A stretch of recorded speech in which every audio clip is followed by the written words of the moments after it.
Hello everybody, welcome into our latest live broadcast. Today, it is Thursday, did I say Thursday? It's Thursday, right? It is Thursday, the 14th of November. I have to check and see what day it is. Things have been crazy because we've got a lot of updates to give to you. We did hear back from Max Tang. They did provide us with the BIOS update, and we're not touching anything unless it's on camera, so we'll try and get that Saturday if you want to follow up. It does appear that somehow this slipped through the cracks and the platform keys were not placed into the BIOS, so it is a BIOS update that you and I could not have fixed. Has to come from the manufacturer. That's my understanding, and we'll follow that up on Saturday. If you're interested, please join us then. With regards to our friend Mitch, he is in Rio de Janeiro and sends us an update. Let's check in with Mitch right quick and see how he's doing there in his South American trip. Hey, Uncle Kerry and everyone in chat. This is your Uncle Mitch coming to you from where else? Beautiful Rio de Janeiro. Look at that. Isn't that beautiful? Never thought I'd see it. I saw it in the movie Fast and Furious 5. Let me pan down here. I can. Big crowd here today. As you can see. And let me see if I can just do a slow pan here of the city below. Look at that. Isn't that unbelievable? So Rio is my last stop before I head home, so see ya. There's your update, and it looks amazing. It looks like he had a beautiful day there, and no, he did not climb stairs to get all the way up to the top.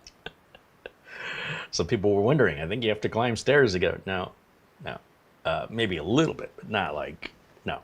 Anyway, thanks of course to our friend Mitch for giving us that update, and hope he enjoys the rest of his vacation.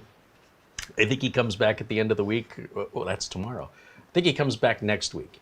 I'm not sure, but we're looking forward to seeing him, and safe travels, my friend. Thank you for all those updates so we can live vicariously through you and your travels. And the disc in front of me is the finishing parts of this particular build, which is the 9900X.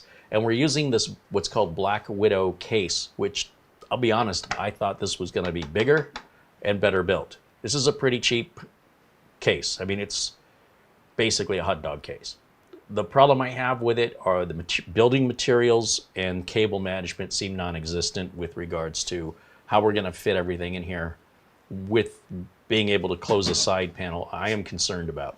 I do like the way it looks, much like a hot dog. It probably looks and tastes great, but you don't want to see how it's made.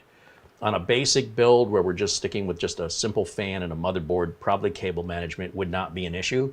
But the minute you start adding RGB and extra cabling, as well as the liquid cooling and the extra cabling that requires, it's going to be a tight fit, which is not ideal. I wish the case were a little taller and a little wider. However, once you look at the price, which is like 80 bucks, you get what you pay for. On that sense, I'm not surprised based on the price. Won't do this again. I'm going to tell you, even before we get started, I already don't like it. But it's going to look fantastic, so I don't want you to misunderstand what I'm saying. I'm simply saying I have to work harder to put this together than if I would have purchased, let's say, an NZXT H7.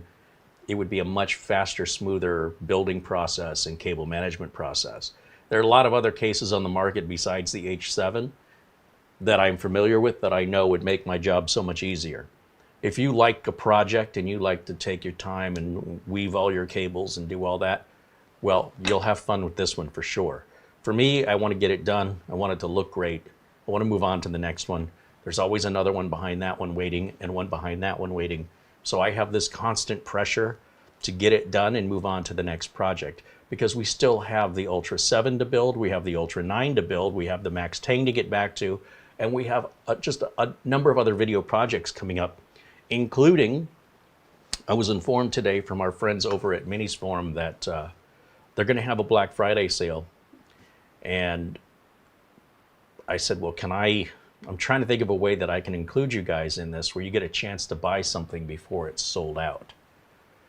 And it looks like we are going to be able to announce the sale much earlier. So if you guys want something, you'll have a much better chance of succeeding at purchasing with the discount. I don't know what kind of inventories they have, but we'll talk more about that as we approach Black Friday, right? We're still a week away from that. A little more than a week away from that. Let me shout out a thank you to everybody who's been super chatting here and contributing. Thank you to our friend Luke Greenia out there in Vermont with a $25 PayPal contribution. Thanks, Luke.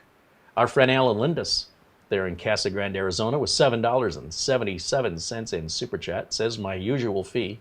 It's late, early, or an on-time fee. Welcome all.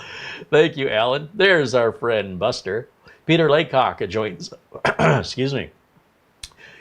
Peter Laycock joins us from Scotland with a 10-pound super chat contribution. He says, good evening, Carrie and Marlena and everyone in the chat. All the best from Bonnie, Scotland, where the temperature in Edinburgh, 48 degrees Fahrenheit or 8.8 degrees Celsius. Ooh, that's a little chilly. Frankie B from New York with a $5 super chat said, here's a little something for the channel. Thank you, Frankie. Yeah, we just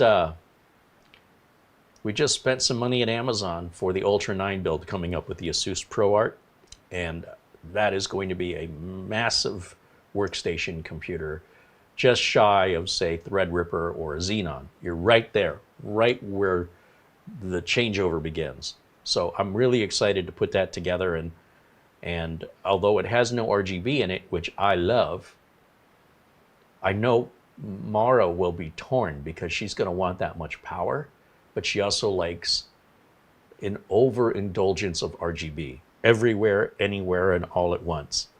So we'll see what her decision is, if she ends up using this or if I'll end up using it, because I'll tell you what, that will not sit here and collect dust. That is way too nice of a system. Everything we're building, and then from now to the end of the year, is incredible. And that's not to shake a stick here at the 9900X. I think this is a really good value on the AMD side. Forget that 9800X3D. Don't even bother. In my opinion, it's such a minor difference. I mean, if you're trying to build an Xbox, don't let me get in your way. But if you want a computer that can also play games, you're getting a much better bang for the buck with the 9900X. I'm not a platform for gamers. I never have been. I know I sound anti-gamer, but I'm really pro-business. And what I'm trying to teach in my channel are the challenges and the type of work you have to do if you want to be a computer technician for a living. Now, when you go work for corporate America as a full-time job in IT, that's a bit different than what I do here. Basically, they're going to tell you what to do, how to do it, and even train you. And that's all you're going to do over and over and over again. And you become an expert in that particular company. But the minute you go to another company, they're going to have all different computers and all different processes and all different procedures and all different software, and they're going to train you how they want it. And then whatever potential promotional opportunities may exist depends on the company. So you might be able to move up into more network administrative tasks or cybersecurity tasks, depending on your ambition and the company you're working for. But the opportunity is certainly possible. Now, for me, working self-employed, I have to find the work, I have to do the work, I've got to bill the work, I've got to do the paperwork, and I've got to find new work while I'm doing all of that at the same time, while also making YouTube videos to talk about what it's like to run a business. And the YouTube videos attract, for better or for worse, a vast majority of gamers. Now, what's happened is because of the subject of gaming coming up so often on the channel, is the channel has been literally yanked off of its tracks by the viewers who say, show us this, and asking questions about that. Gaming, gaming, gaming, gaming, gaming. So when we started off down this road going this way, we got pulled off, and now we're totally off track of why we are here and what we are doing. We do sometimes cover building a gaming machine, but let me be clear. Every machine we build on this channel could be a gaming machine if you put games on it, okay? And if those games don't perform to your satisfaction, you put a better video card in. That's it. That's all there is. It's incredibly simple. And the difference between one gaming machine and another is a few dollars and a few frames per second, which none of which has to do with any of your skill, any more than buying a better piano is going to make you play the piano any better. So that's why it's not that important to me, because I need to stay in business. I need to pay my bills at the end of the month. The government isn't sending me any subsidies. I'm not living off the people's money. I have to go out there and earn that money so I can pay the rent and pay the utilities and buy food and pay for the car maintenance and pay for any doctor's visits and the things that we all pay for. Well, if you're making videos for free, how's that supposed to work? Well, it used to work with advertising. Not anymore. So we're still trying to figure it out, and that's why we've got memberships turned on. And for those of you that are members, we can't thank you enough for your support so we can continue to do what we love here and not have to give this up to go, you know, to my real job, which I still do. I just do less of that and more of this, but that could easily flip the other way. If I start panicking and I'm not going to be able to pay the rent, then this becomes less of a priority and they'll trade places. But I am trying to do everything, and we certainly appreciate anybody that supports us so that we can continue to do it. And the projects that we can do can be a bit more over the top when it comes to the frequency of how often we're making new videos and the content in those videos. Everything you see on this table costs money. Nothing that you see on this table was given to us by a manufacturer. We bought the Thermaltake power supply, we bought the cooler, we bought the case, we bought the motherboard, the CPU, the RAM, the CPU frame. We're going to buy the Windows license. Now, as you noticed, I have a link pinned to the top of the chat room for the Windows 10 license key from SCD Keys. And the reason I put it up there is lately it seems like there's been some confusion with regards to being able to pay with PayPal or going to the old VIP CD key deals. So we've changed that now to SCD keys, and to clarify any confusion, we are now going to, from this point forward, pin whatever we feel is relevant for that specific video. Instead of telling people over and over and over, read the video notes, read the video notes, read the video notes, we're just going to pin the most relevant link at the top of the chat. And that's why we're doing it. And hopefully people won't be, they won't have any of the same questions over and over again. We enjoy getting your questions. We don't enjoy answering the same question in the same video multiple times because somebody can't be bothered to rewind back. That's on me. I just have to start ignoring those questions. I have to train my brain not to acknowledge those questions. If it's something we've addressed earlier, somebody pops in an hour into the video and they start asking things we talked about an hour earlier, and they weren't here to hear it, and now they want me to repeat it to everybody else who has been here. It's very, very rude. And I just have to train myself to ignore those questions. So bear that in mind. There is some challenges to being live that I would not deal with if I were recording this video the way most tech content creators do. At the same time, you know everything you're watching is real, genuine, authentic, unscripted, unrehearsed. And I'm a real tech just doing their job on camera. Now, just saying hello to everybody here joining us. There's Mara, of course, hanging out in the chat, and Jason Wyrick, Andy Windbridge, and Vegasatic.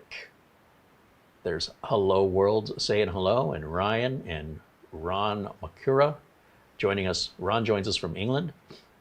Jonathan joins us and says hello, and Scott Luzmore joining us. Michael Lavelle, Michael Sayers, Captain Blinsky, Ron Barnish, Craig Casabona with a $20 super chat. Thank you, Craig. Joe Martin saying hello as Bad Man Dark Jedi says hello. And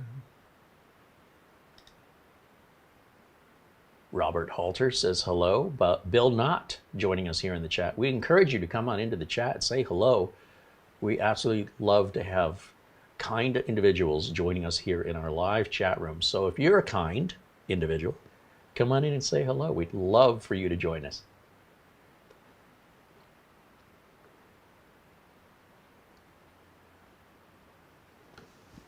Now, where we left off on part one of this video is I put a temporary cooler on this CPU, the 9900X, so that we could install Windows and test the board.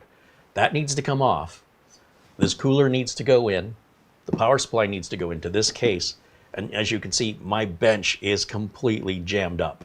So I'm going to have to move some things around here to figure out how I'm going to make this work. But let's go over the parts one more time. We're going to start here with the case. And as you can see, the case is a very aggressive price point, very affordable case. We're looking at $75 for this case. Obviously, we have it in white, and the one I have up on the screen is in black. It did look to me to be a lot bigger. Like the feet really stand out here, but you barely see the feet in person. It's a good-looking case, but it's just not going to be fun to work in. There's just, the reason I say that is, if you look at the top, there's only room for 2 fans up there. That means to put a 3-fan liquid cooler in, we've got to go vertical, which is fine. But then all those lines, all of the wires, they need to run somewhere, and they just don't give us much behind. And they don't really show that to you in any of the pictures, which should have been my first alert. They show you all the sides but the back. You know what I mean? Like, you can't tell how much room you've got back there. So I should have been more cautious. I think if you're building a, like I said before, a simple computer, just a motherboard, you know, that'll fit in there fine. It's just when you want to start adding the RGB and the liquid cooler and anything else extra, that's where things get a bit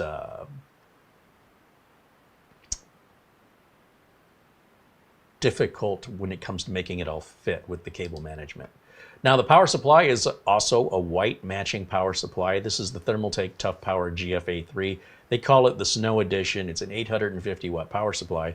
And the reason we do that, because we don't have much room for cabling, we definitely want a modular power supply. Secondly, if somebody would want to add a graphics card to make this a full power high-end gaming PC, they've already got the power supply ready to go. We'll move over to the next tab, and these links are all in the video notes below the video. We've got this screamer of a Gen 5 NVMe, the fastest Gen 5 NVMe in the world. This runs at up to 14,500 megabytes per second. And we demonstrated that's pretty close. We got 14,300 out of it. Now, the T700 is its predecessor, which we've utilized in other builds in the past. We still have a couple of T700s laying around here we will use in future builds, and those run at a little over 12,400 megabytes per second. Not that much slower. Now, for the most part, anytime you're above Gen 3 or above, you're probably not going to even notice the speed difference. We're really just chasing benchmarks here. This is one of the silly things people on the internet do. Very few have an actual purpose for needing this. It's just people want it, and that's fine. It's just very expensive. I mean, at $265, you could get a 4 terabyte Gen 4 drive with enough money left over to go to dinner, or at least have lunch. I mean, if you wanted a 4 terabyte version of this, you know, I hope you're sitting down, because that's $514. That would pay for about 2 4 terabyte drives from Beijing. Granted, they would run at half the speed, but you probably wouldn't notice that anyway. Be very unlikely. The RAM we're using, we bought specifically for this build. It's because it's white. It's Ripjaws. It's their M5 series. And though it says it's for Intel, as you can plainly see, it works just fine in AMD. This is a marketing technique. Don't let it fool you. This has just been tested to work with overclock RAM XMP extreme memory profile on Intel. That doesn't necessarily mean it's going to work at the full speed on your chip, because every chip's a little different. These are two 24 gigs each for a total of 48 gigs of RAM that we've put in here. You can't do that with DDR4, but in DDR5, you can get RAM in 12, 24, and 48 gig sticks, in addition to the traditional 8, 16, and 32 you're accustomed to. Next tab over, we've got the Kraken Elite. This is a 360 millimeter. Again, it's all white, all liquid cooler with a customizable display up front where we can put my logo or whatever we want on the little screen in the middle. And if we go to the next tab, this is the contact frame that we used. I think they're a waste of money, but we had it in inventory and I like putting them on. It's kind of fun. Then you put your cooler on it, nobody's going to see it, and it makes no difference anyway. So these are, in my opinion, a complete waste of money. Over here is our motherboard, the ASRock X870 Pro RS Wi-Fi. That's a socket AM5 using the latest X870 chipset from AMD. And of course, with our CPU, the AMD 9900X. That's a 12-core, 24-thread processor, well under $400. So the price on this, at the time of purchase, I think we paid about $430. And then the next day it went down 50 bucks, 40 or $50. So the price recently came down on this about a week or so ago, and it'll stay there. Now, there may even be more upcoming deals this holiday season. We'll see, but not on the 9800X3D. AMD can't make those fast enough. For whatever reason, there's a cultural shift happening where people have money burning a hole in their pocket and they care about 17% performance increases. And to the point, you'd think that's a pretty niche thing to care about, or niche thing. But the fact it's selling out everywhere, it's a very strange cultural phenomenon. I don't understand the justification behind a tiny performance increase, but it is what it is. And like I said the other day, if I could get my hands on one, I would definitely build a video because that would attract viewers. But it doesn't make any sense. It's more of an emotional thing than it is a logical one. You can buy that chip, the 9900X. It's cheaper. You probably wouldn't be able to tell the difference unless what you're trying to build is an Xbox. If you're trying to build an Xbox, you know, I'm not your guy. So have fun with that.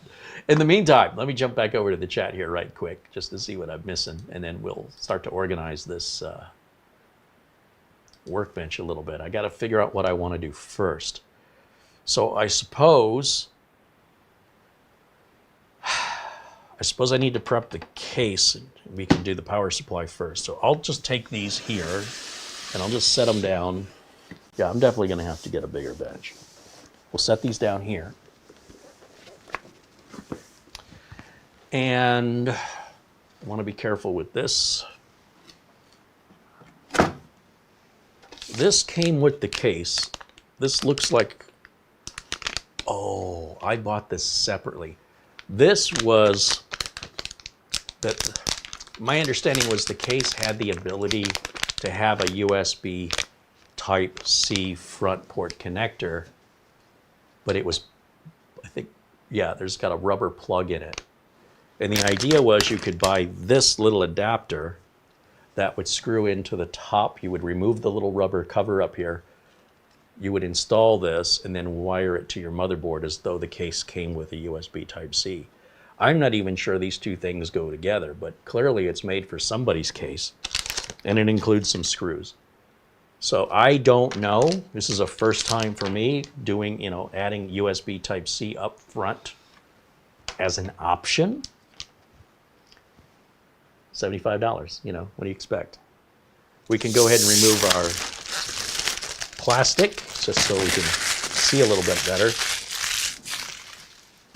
And then, you know, there's your full 360. Yeah, there's the little rubber plug right there. Yeah, that may or may not fit. I don't know. If it does, great. If it doesn't, we'll save it for another day. It'll just go in a parts drawer. Overall, it's an attractive looking case. We just, as you can see, we don't have a lot of room back here for the cables, and that's where my anxiety is. Up top, we've got a number of USB Type A's, 2 USB 3s, a USB 2, a button for, I'm going to guess, RGB, and then a rubber plug, which I'm guessing we can use for that USB Type-C. And then we have a separate headphone and microphone jack up here rather than a combination jack. That's pretty strange, but that's fine. And then we have 2 small LEDs. I'm guessing one is for power, one is for hard drive, and then a very small, slightly recessed reset button. I'm happy with all the ports on top of this. I think every case should come with that, except the USBC should be built in. Maybe this case is a bit too old for that. I don't know. I've never heard of this company Bgears before. We do have 2 fans up top and 1 fan in the back. These are RGB fans and they come with the case. I mean, that's pretty good value for 75 bucks if you're not too picky. The screws on the back are going to be silver because the case is white. And with the tinted glass, we probably aren't going to see much in the way of these white components. We probably, looking at the inside of the case, all black. In retrospect, I think maybe the motherboard and everything should also have been all black. If this was a completely clear piece of glass rather than a smoked or tinted piece of glass, then using all white would have made more sense.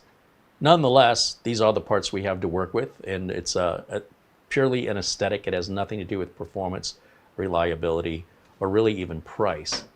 So I'm going to go ahead and remove these panels so I can see what's on the inside here and what we're working with today.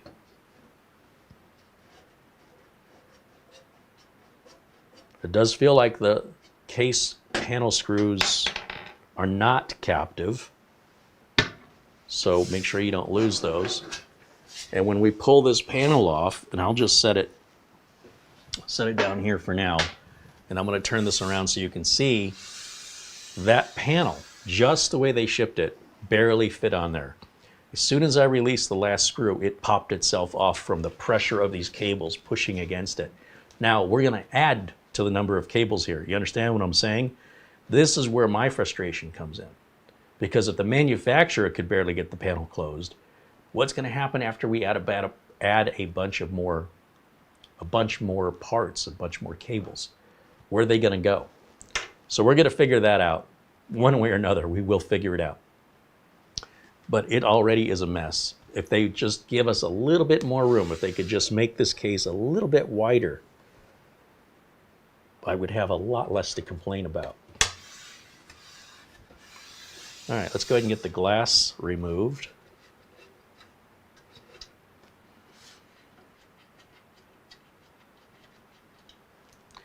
Now, once again, there's a lot of different ways case manufacturers will conform glass to their cases, or sometimes they custom make the glass to fit a custom-made case. What I'm looking at here seems pretty typical on this price point, which is just a rectangular piece of glass that they've glued a metal frame onto the inside to conform to the case, rather than doing anything custom. So you've got a little bit of rubber material here at the top, hidden behind the black framing on the outside visible part of the case. And yeah, there's really nothing that locks this case into place, this panel. There's no hooks, nothing across the bottom. It just kind of slaps on there. We do have these small pins. These round circles here stick out a little bit, so I imagine they must go into these little slots. That's all that holds this on. Those two screws and these little tiny nubs that slide into those slots about 1/4 of an inch. That's it. It's very flimsy. You definitely wouldn't want to be throwing this case around, because I think this would pop off rather easily and break, potentially. If that matters to you, you definitely want to stick with a name brand manufacturer. You're not going to go wrong with NZXT, Lee, Corsair, Cooler Master. But when you're using a brand you've never heard before, and the price is really good, you are sacrificing some quality. That may not make any difference in your life, or it could completely be buyer's remorse. I can't speak for you, but I can tell you what to expect. Now, for some reason, when I bought this, I thought it was higher end. I don't know what I was thinking, and this was a long time ago back at Studio B. This has been sitting in a box for months, and this was going to be an 8000 series build. When AMD was telling us how great the 8000 series was, turns out the 8000 series is terrible unless you're trying to build an Xbox. If I was trying to build an Xbox, I would grab an AMD 8000 series chip, I'll tell you right now. Okay, without breaking that, I suppose one of the first things that I should do is just go ahead and get this motherboard mounted, and we can get it out of the way. I was just putting the case thumb screws in the motherboard box so I don't misplace them or they don't fall off the table. We have some interesting parts here. Let me get the wire ties removed. We have a fan controller back here. That's to be expected on these cases that come with multiple fans. Somebody has zip tied these wires for some reason. I don't know why they used a wire tie and then they used a zip tie. So there's also a lack of any consistency, which isn't necessarily a problem in and of itself, but it does tell you a little bit about the attention to detail and care the manufacturer puts into their case when they can't seem to make up their mind how they're attaching cables during shipping. There's no reason to use permanent zip ties when you can't leave the cables there. It's not possible. So you have to cut the zip tie off. So why not, if you're using wire ties everywhere else, like right here that I'm removing, why not use them? The problem when you use a zip tie is you risk the customer's going to cut through the cable accidentally when they cut the zip tie off. There's almost no other way to get those zip ties off other than to cut them. Now, if the cables were meant to be there permanently and no user intervention was required, then that's fine. Zip tie them. But they did both. You got wire ties and zip ties. I don't know why. Now, if I untangle, because these are already pre-tangled for us. That's nice of them to pre-tangle our wires back here. And then we've got a bag that has some zip ties in it, or cable ties, if that's what you call them. We have a remote control, which I'm not a fan of, for a computer case. These are our cable ties. We have a bracket here for something. I don't know what this is for yet. Then we have a Ziploc bag that contains a sealed bag that contains screws. That was in another Ziploc bag. That was in the case. That was in a box. So, okay, we do have some other screws here. What's interesting is all the screws they give us are black, yet the thumb screws that hold the panels on are silver. This level or lack of attention to detail and consistency is typically found on the lesser expense of the cheaper cases, the less expensive cases. I'm not insulting it. I am pointing out the differences. Why does one case cost more than another? This is why. If that matters to you, spend more. That's it. That's all I'm trying to say. People read into my words. They're like, oh, yeah, it's not good enough for you. I will tell you that the cable management on this is going to be far more difficult for all of the components we're going to put on here. Not impossible, just more difficult. It's not like I just have this computer to build and I won't build one for another 18 months like most of you watching the video. I'm going to build this, and then tomorrow I'm building another one. And then Saturday we're going back to Max Tang, and then probably on Tuesday we're going to finish what we started on Friday, because we have another build the following Friday that we will likely finish the following Tuesday. Plus we have all the Black Friday stuff coming up that I want to tell you about. So it's getting a little bit hectic, and so I need to get things done, and I can't just sit around with one project holding me up indefinitely because there's nothing else happening. So if it seems like I get unreasonably upset about minor little things, those minor little things add up. And I mean, they add up quick. And then I find myself to be months behind. If you listen carefully, earlier I said we've had this case for months sitting at Studio B. That is taking me this long to come back around to it. I mean, the move to Studio C really threw us, but you know, with regards to time and money, that really threw us. And even that's not done yet. That still has to be finished. And in the meantime, when things get really hectic like that, I sure do appreciate a machine that goes together well. There's no troubleshooting. You pop it in, everything fits like it should. Cable management is a breeze. Oh, I love that so much. So I will be far more cautious in the future when I'm picking cases out, especially if I anticipate I'll be getting busy. If, on the other hand, business slows down, and we have all day to just do one project for 3 weeks, it sounds like it'd be pretty boring for you, but we could certainly save a lot of money on parts.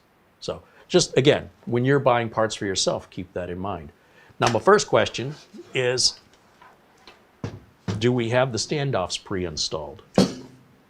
Nicer cases will have the standoffs pre-installed. The cheaper the case, the more likely you've got to put them all in yourself. Now, some cheaper cases, they use the brass standoffs.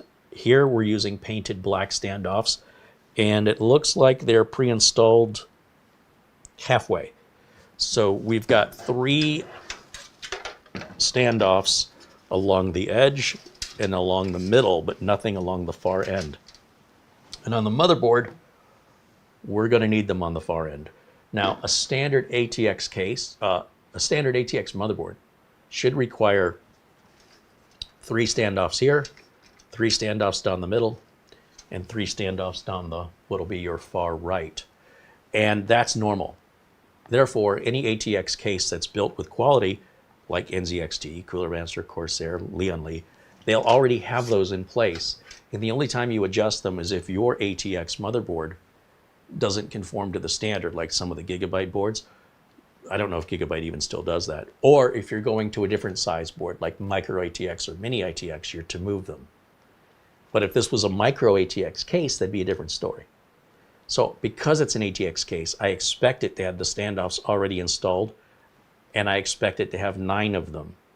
And I expect the color of those standoffs to match the color of the motherboard tray. Nobody's going to see it. Once the motherboard sits on it, nobody sees it. But if the manufacturer didn't care enough to do that, that's probably telling you a lot about the overall build quality of the case, and likely as a result of a cheaper case price. So again, it's just about setting your expectations and understanding price differences. Nobody's giving anything away for free. Now, when I lay this back down and I look at the missing standoffs, the center one does have a small lip on it that will help us center the motherboard. It's not a post. We still have to put a screw through it, but that's still a step up. So as far as sort of inexpensive case goes, we've seen much worse than this. The other thing you'll find on the cheap cases are your PCIe slots here on the back.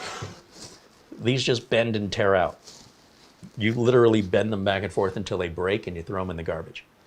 A nicer case, again, NZXT, Cooler Master, Corsair, Lian Li, these will be screwed in. You'll get 7 screws, and you will be able to unscrew and remove each PCI slot cover and save it for reuse. These are one-time use. Once you break them off, you can never put them back again. They just go into the trash.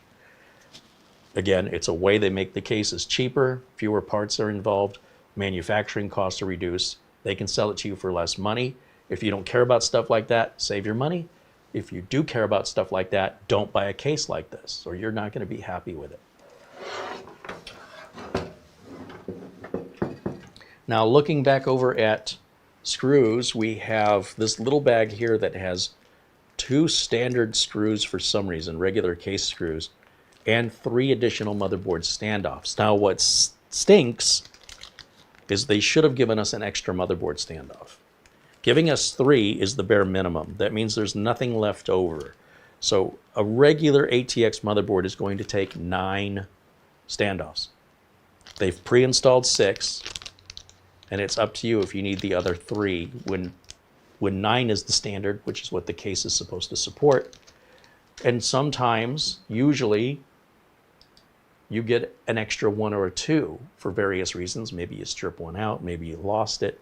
Maybe you've got a board like Gigabyte that'll take 10. So we're at bare minimums here. We're at bare minimum price, and for the bare minimum price, they're giving you a bare minimum case that has a little flash. It's a little different in its looks, but it's not different in its quality. It's very basic in quality. The good news is nobody will know that. When you build your computer with a cheap case, nobody's going to know that's a cheap case. That'll just be your own cross to bear. It's going to look fantastic when it's done. Again, it's no different than a hot dog. It may look good, it may taste good, but you do not want to see how it's made.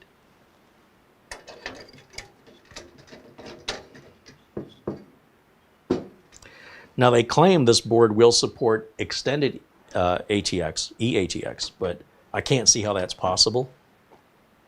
And it does look like they have a space here in the back of the motherboard tray to hold something that may be 2.5-inch drives, or it may be, if you wanted to do a custom water cooling solution. That seems weird. Anyway, let's go ahead and see if the board will fit okay here. Imagine it should. It's going to be very tight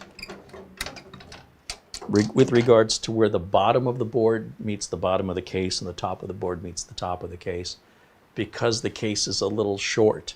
If the case were just an inch taller and just an inch wider, this would be much, much easier to work within.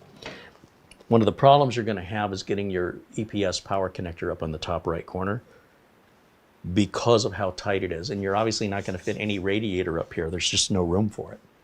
It'll overlap the whole top of the motherboard, meaning your CPU fan power cable or your CPU power cable will be covered up by a radiator. And again, the radiator can only be up to like 260 or 240 millimeters, which is why bother? So if that was something you wanted to do, you would not be happy with this case. As we install the motherboard, the I/O shield is hitting the power cable that's preventing it from going on. It's preventing me from seating the I/O shield against the back of the case because the rear fan power cable is so tight and it's pre-run to the back, it's folding down over the corner of the I/O shield.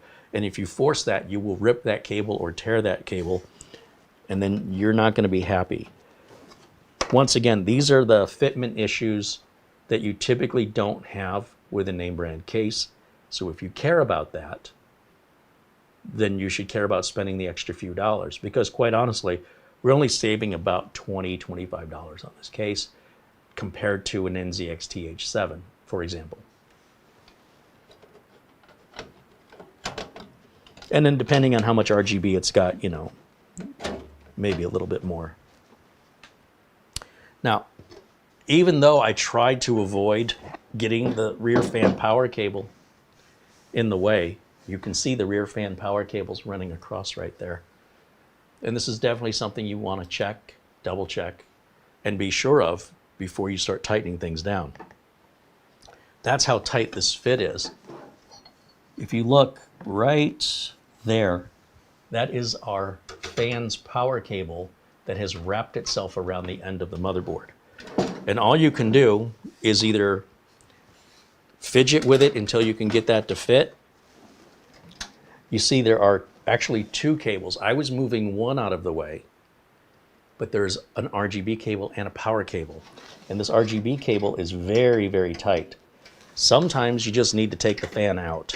Like this is so tight, I can barely move this cable. I think I can clear enough room. It is really, really tight. And I'm trying to not have to do the extra work of removing the fan, only to have to put it back in again when I'm done.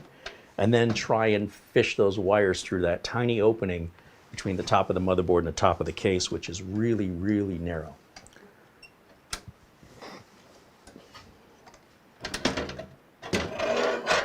Now, when you're done building and you're showing it off to friends, no one will know you had these struggles.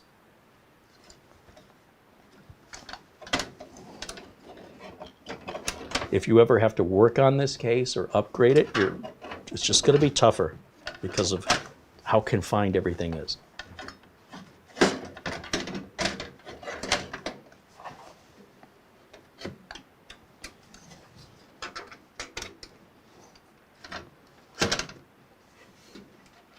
See what's happening here? You see how that cable keeps dropping into the... I don't know that I have much choice here but to take that fan out.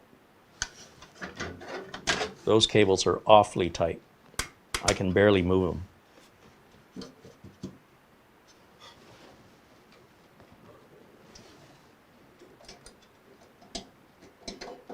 If I could just get them to hold out of the way, that might work. My other concern is I don't want the grounding area of the I/O shield sitting on top of those cables, pinching them, because the vibrations over time could wear through the insulation on the cable, cause a short circuit.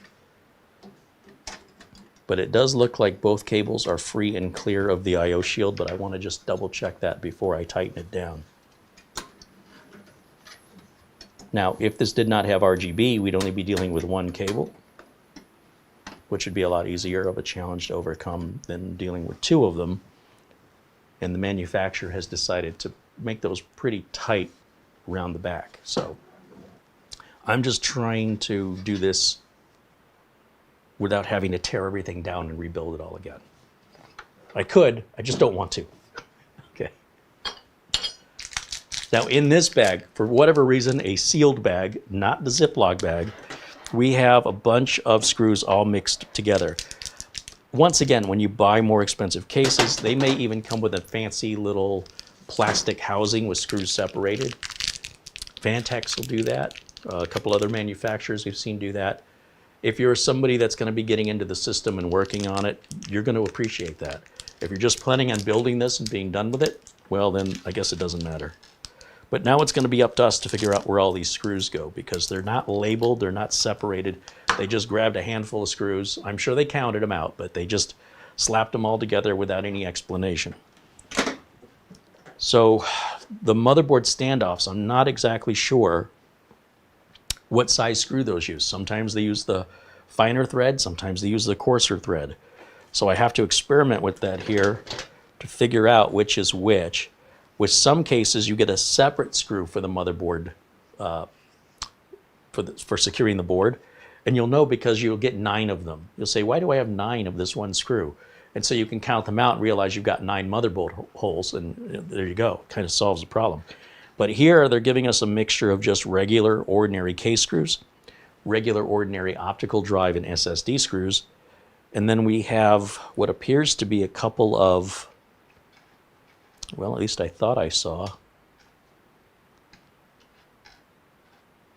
look like 3.5-inch drive screws. Yeah, these really super tiny ones right here. They're a short, coarse thread screw, similar to a case screw. They're just not as long. And we often would use these on 3.5-inch drives because the bottom of the drive was a circuit board. If the screw you drove into the side of it was too long, it would ground out against the circuit board and short circuit your hard drive. That was a thing. Yeah, that hasn't happened in 25 years, but it used to happen. Now, I don't think we have enough of these for this to even be considered a case motherboard securing screw. I don't think we have 9 of them. No, I only see 3, maybe 4. Yeah, there's 4. Could there be 5 more in this mishmash of screws? Maybe. I'm going to just try one rather than wonder. I don't think these are right, but if I can't even get them started, ooh.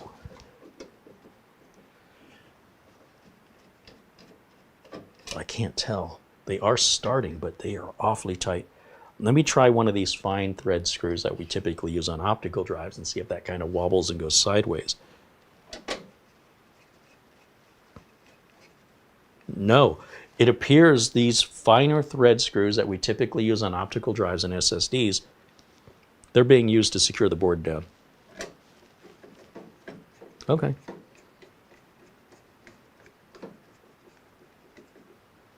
It's a bit of an illusion because I can get the coarser thread screws started, but boy, are they tight. Don't use brute force on your, if you're building a computer and you're struggling with something, you're doing something wrong. The other issue I have right now are these 2 fans up on top are now in the way of getting to this. It is about impossible for me to reach through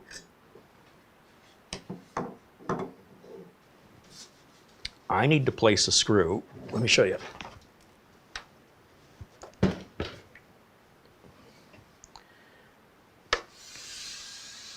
I need to place a screw in front of these 2 fans. One that's going to go all the way over there in the top corner, and one that's in the middle. And between the heat sinks on the board and the fans that stick out, I'm going to need a long, skinny extension in order to get into that narrow space. On a bigger case, one that may be an inch taller, wouldn't be a problem. On a case that didn't come with fans on top, that wouldn't be a problem. It doesn't make any sense to even have fans on top. If we already have a fan in the back, that's drawing the air out of the case. We want all our airflow to come in from the front and go out to the back. Ideally from the bottom of the front and then across and up through the top back of the case. By adding fans up on top, all we're doing is we're restricting airflow from cooling the back of the board by exhausting it before it even gets there. This is just for looks. You could take these fans out and you would notice no difference in your computer, the amount of heat your computer makes. These fans are just for show. Same is held true for fans down below.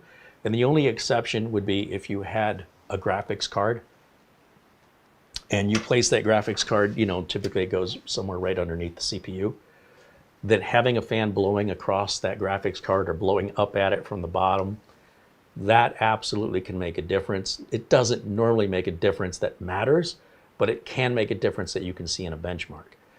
For that reason, you can choose to just get rid of these top two fans if you find they're not worth it. It's a lot of extra work to work around these fans, plus the cable management, plus you have two more fans that can fail, and they will fail. I can't tell you when, but moving parts will always fail.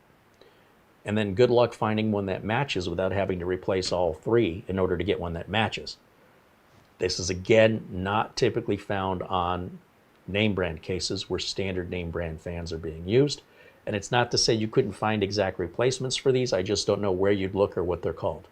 They're just a way they make the case cheaper, less expensive. It's going to look great. It's just more difficult to work on. Now, I'm looking at this and man, I'll tell you what, I kind of wish those fans weren't pre-installed because we've already had interference issues with the rear fan, and now we're going to struggle to work around these top fans. Maybe just taking the fans out and adding them last would have made a lot more sense because I still have to get up in this corner to hook up the CPU power. Yeah. You can see I've got a lot of negative anticipation here because I've played this game before, and this is a game I don't like playing. I do know in the end it's going to look good, and anybody who never saw how it was made is going to be impressed. I also know that if I ever have to work on this for any reason, I'm going to be cursing the entire time on how a 5-minute job becomes an hour-and-a-half job because of the restrictions on the case, because I was too cheap to buy a good case. That's not why I bought it. I bought it because I thought, I've never seen a case like this before. That's why I bought it. Now I know why.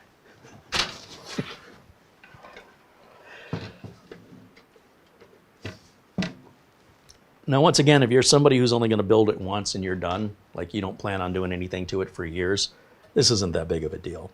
If you're somebody who's in business trying to earn a living, you don't want to sell one of these to your customer. Man, I'll tell you what, if you've got to do any warranty work on this at your expense, and if you've sold many of them, you are likely going to have to be charging a lot more money, or you're going to go out of business.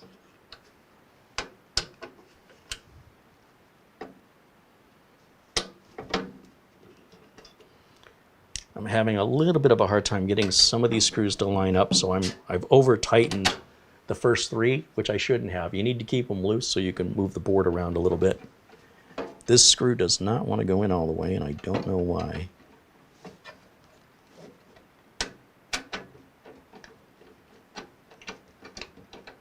It's almost like it's stripped out. I don't like that one bit. If you're experiencing any resistance from turning the screws, forcibly turning them harder is a bad decision.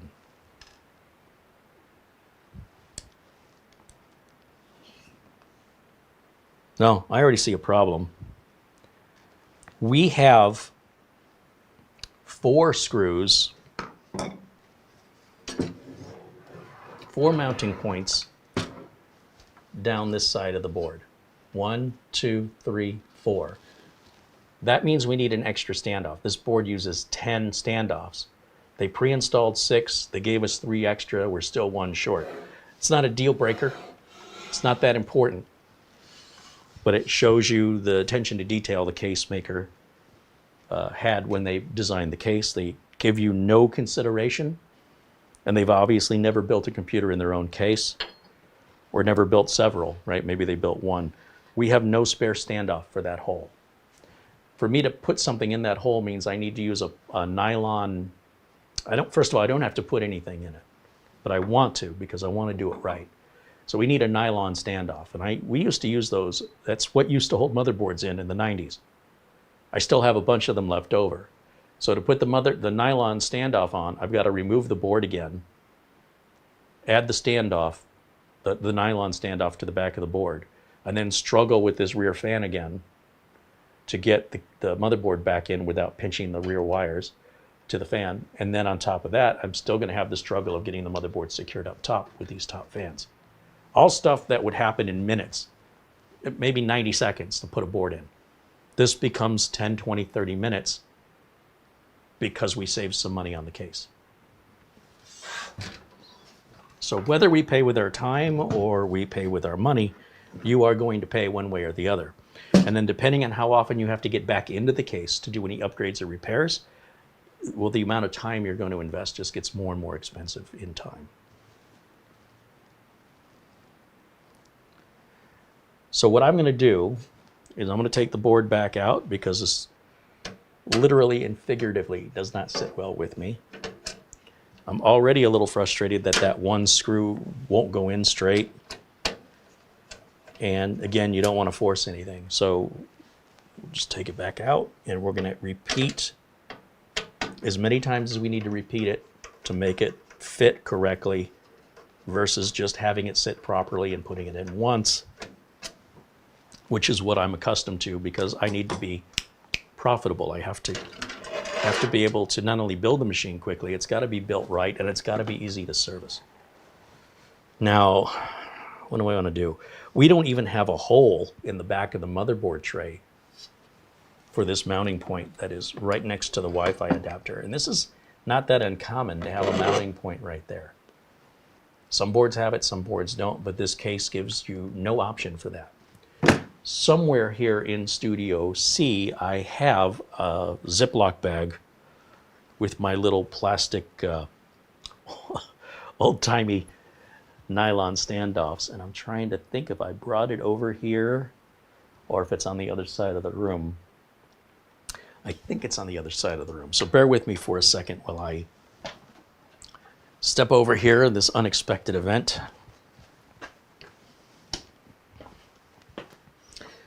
I have not yet had an opportunity to put everything away as we're still operating a studio before we've had time to properly set up the studio. So kind of make and do with the studio in its current shape and with my inventory in its current shape, which is not ideal. If I had all the money in the world, I would, take a couple weeks off, get this done, and then do the other. But I'm trying to spin some plates, do a little bit of this, do a little bit of that, and it's taking quite some time. There's a lot of stuff to go through. The good news is I do have organized piles, and I was able to find my standoffs. And what I do is I just cut the little end off of it, because again, these were how motherboards used to secure into motherboard trays, as you would slot them into slots on the back of the motherboard tray, and only 1 or 2 screws, that's it. I'm going to grab my wire cutters and we're going to cut that nub off of there. I catch that because otherwise I'm going to walk around barefoot and it's like stepping on a Lego. It's not fun. I'm going to go ahead and put that right here into this missing, is it this one? Hold on, now I'm confused which one it is. It's the lower one, the one closest. Oh, and you know what? I take it back. They do give us a hole. There is a hole here for that. So I was incorrect. There is a hole for that standoff, but there's no standoff. They didn't give us 10. They gave us 9. We need 10. And on top of that, they should give us a spare one in case we drop, lose one, or damage one with stripping out the wrong screw. That would mean they should have given us a total of 11. That's the standard, and I don't know why we didn't get the standard. It's not that unusual. It's not that expensive to add 2 more standoffs to the bag. And the standoffs, the way that they're threaded, they're not necessarily compatible from one case to another. So it's not like you can steal them from another case. How tall they are varies from one case to the other. How coarse the thread is on the underside of it varies from one case to another. And the thread of screw that goes into the top of it, because I have to figure it out with each different case, if you were able to find one that fits from another case, it may not match color, it may not match height, and it may not match the screw type. So now you're going to have a build that just looks like somebody put it together with, you know, parts they found in the trash can versus a nice new build that really is what this is all about. It won't affect the performance of the computer. It's just the sloppy way to build something brand new where you're making and taking shortcuts that, in my opinion, should only be made if you're pulling something out of the trash can, right? If you're using used parts or something you found on the side of the road, then that's the way you build it. You use what you got. But when you're buying all new parts, you should be provided with everything you need. And they did not provide us with that. That's my big complaint here. The other thing I'm noticing is here at the top of the case, there is a point here where it looks like we can add a USB-C, this little cable I pointed out earlier, and that may be easier to add now than to work around the motherboard. So this may be a blessing in disguise. I've never had to do this to a case before. It was not included. We had to buy that separately. So the case then is not as cheap as you thought it was. And then you've got a filter that's nearly impossible to change without tipping the case onto its side. On nicer, more expensive cases, this will have a plastic frame, this screen here, and you slide it out without having to tip the case. You dust it out, and you slide it back in. When you have a cheaper case, you don't get the frame around the screen, you get a raw screen. And this is very important that you clean this regularly, but you will not be able to do that without setting the computer on its side.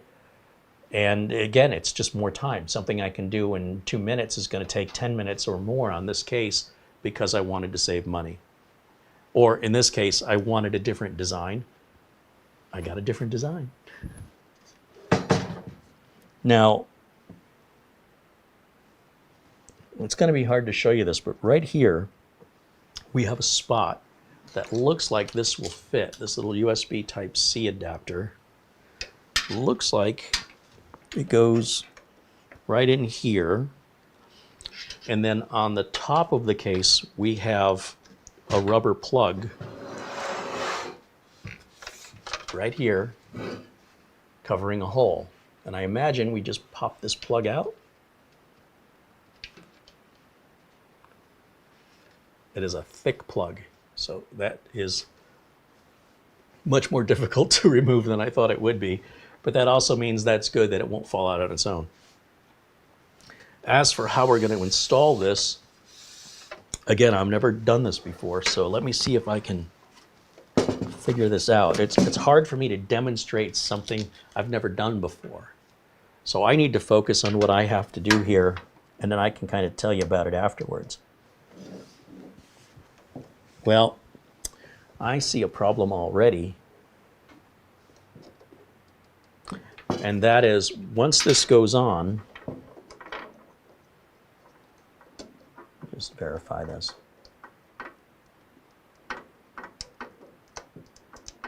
Yeah, it's not going to fit.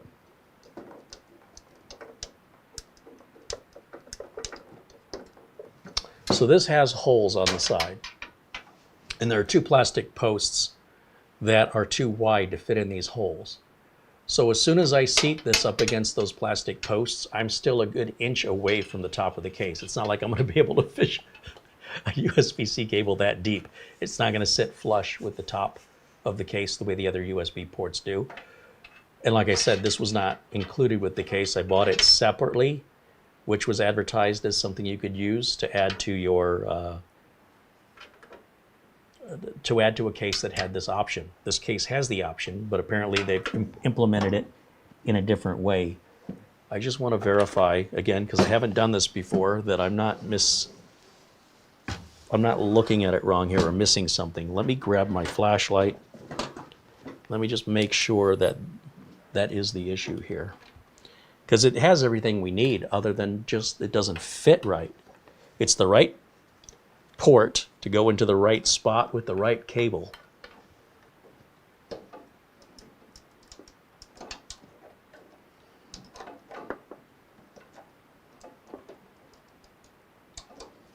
And I want to turn it around the other way just to make sure, even though it's USB-C and it shouldn't matter.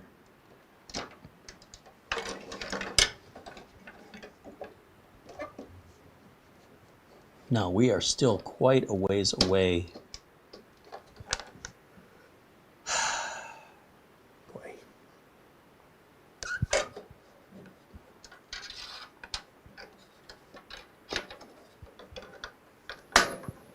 You'd think if they were going to do this, there would be some sort of standard. But even the posts are too far apart that they don't align with the holes on this add-in plug. Well, there's a bummer.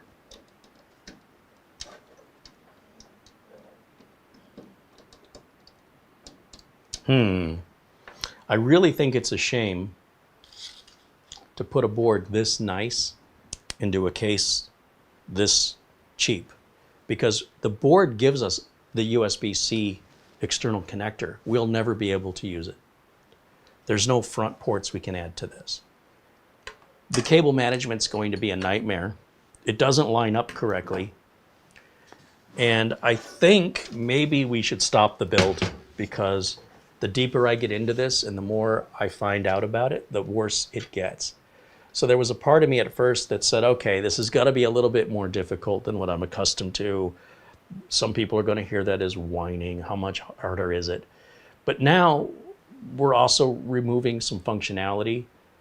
I was under the impression, clearly I was wrong, that just simply buying one of these adapters is all I needed to do, and we could make do. And I'll be honest, if I would have spent $25 more,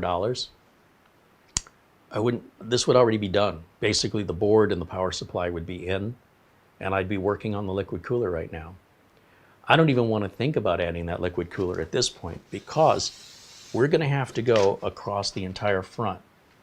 And the fact that we have a white motherboard you can't see on tinted glass, I hadn't considered that until I saw it in person. The whole thing that brought me in and dragged me into this case was this front mirrored effect for LEDs. This would be great for like a Ryzen 5 or a cheaper build. Like if I have a motherboard laying around here that's a couple of years old, maybe an 11th gen, 10th gen, I think it would work really well in here. The older the board, the better, especially if the board is smaller. If it's a micro ATX board, that'll give us a bit more room inside to work with.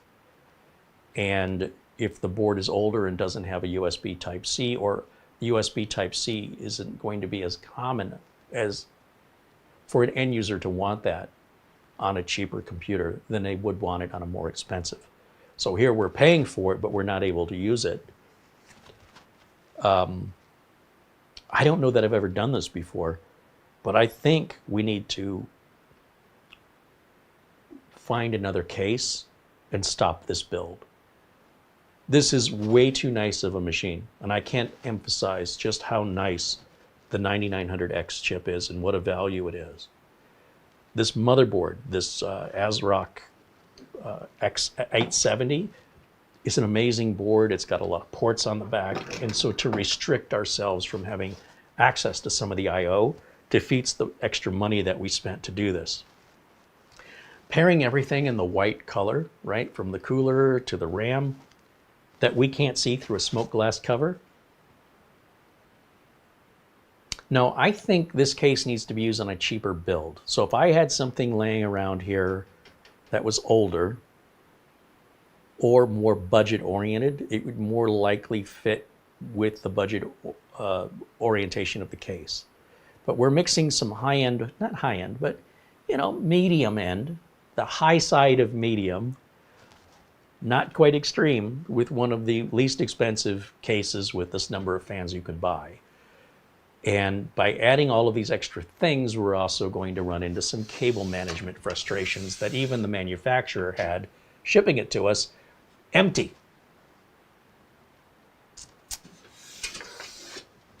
So it doesn't mean the case can't be used.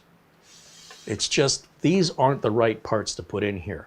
We can force it to fit, but at this price point, you know, we have a lot of money in this, and we have almost $0 in this.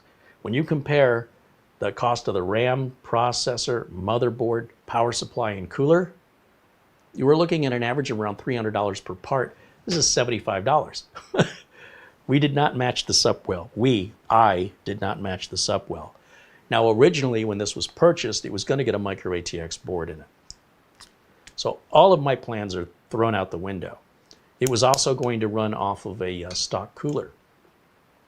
So there was no plans when this was purchased to put a liquid cooler in it. This is why when we deal with live and unscripted, these are sometimes things that we just can't anticipate when we're working with unfamiliar parts. And when it happens, there's got to be a time where you say that this is getting worse. And it's likely not going to get any better. This thing is going to be a fight from the moment I start until the moment I end. And this is going to consume a lot of my time for no good reason. Just because of this front panel? Really? That's why we're doing all this? For this mirror effect? I don't need that. And again, we can still use the case, but just maybe on a motherboard and processor and RAM that aren't so high end. You know, the NVMe drive we've got in there is nearly $300. The CPU is nearly $400. The RAM is another $200. The motherboard's $200. You see what I'm getting at? The power supply is what, $200? The cooler was like $280. And now we're dealing with a $75 case. One of these things is not like the other. And we're trying to force something to work, which is possible, but I think it's really working harder than you need to. And because we have so many other builds, we can always find another use for this that's more appropriate. What do you guys think? Let me look in the chat. I've not been paying much attention. I apologize for that. Let me move that aside. This will just go in a parts drawer. I have no idea if I will ever use that because I will be much more cautious buying cases in the future. David Graham with a $2 super chat says, I agree, get a new case.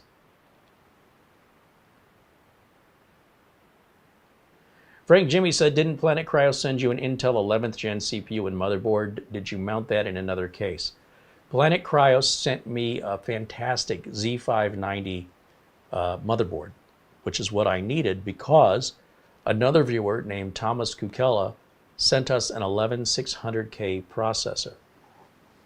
What you've got to keep in mind is those processors that end in the letter K, they require a cooler. Now, maybe the Luminar cooler is good enough, and maybe that would work in here, but that's also a full-size ATX motherboard. That's still a pretty high-end system. That motherboard that Planet Cryo sent us is no joke. I mean, that thing is that's like a $400 motherboard. So to put that in here, it's going to be a tight fit. I really think something that's micro ATX would be more appropriate. Even the 11600K is a bit, it's like you're ordering filet mignon and you're serving it on a paper plate with a plastic knife and fork. It's just not, you could make it work, but it's sloppy. It's just sloppy work. So I think you're undervaluing that 11600K. That was a very high-end board that Planet Cryo sent us. And again, the CPU sent from another viewer named Thomas Kukela. That board is still sitting here. It's a Z590A gaming Wi-Fi from Asus. It's the ROG line, which is why it's so expensive. And they're hard to find right now because they stopped making them a couple years ago. We do have cheaper boards laying around. And I think something 9th gen might be more appropriate, 10th gen maybe, or an i5 non-K processor in general on a micro ATX board would probably be fine. That's my guess, or my preference. Right now, everything we've got's pretty high-end, or it's ATX. And we can fit an ATX in there, but man, this would be a lot easier with a micro ATX, and I think it'll look better and be easier to work on. I'm not exactly sure everything I've got in inventory, but this is nothing we need to do right away.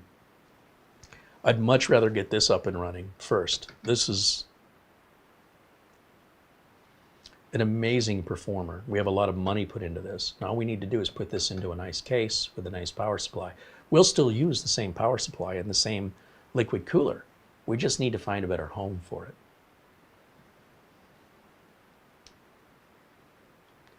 The case, Nick Poverman says the case is not good. It's not good for this purpose, right? If I hand you a spoon, a plastic spoon, or a metal spoon, and I say, I want you to dig a 6-foot hole with this, it'll do the job. You're going to work a lot harder than if you had a shovel. And if you had, you know, a big, heavy machinery, what do they call those? Excavators? You could probably do it in 3 minutes. With a shovel, it might take you a few hours, and with a spoon, it might take you a few days. It doesn't mean the spoons are bad. It means that, for example, if we went to a picnic, I wouldn't bring my fine silver, I'd bring the plastic spoons. There's a time and a place to align the parts in order to be on par with everything else. It'd be like buying a Ferrari, but then putting an old set of tires you've had sitting in the garage for 10 years on your brand new car. Why would you do that? It's mismatched. If you bought a car off Craigslist or something and it barely ran and you wanted to throw those old tires on it, that makes sense.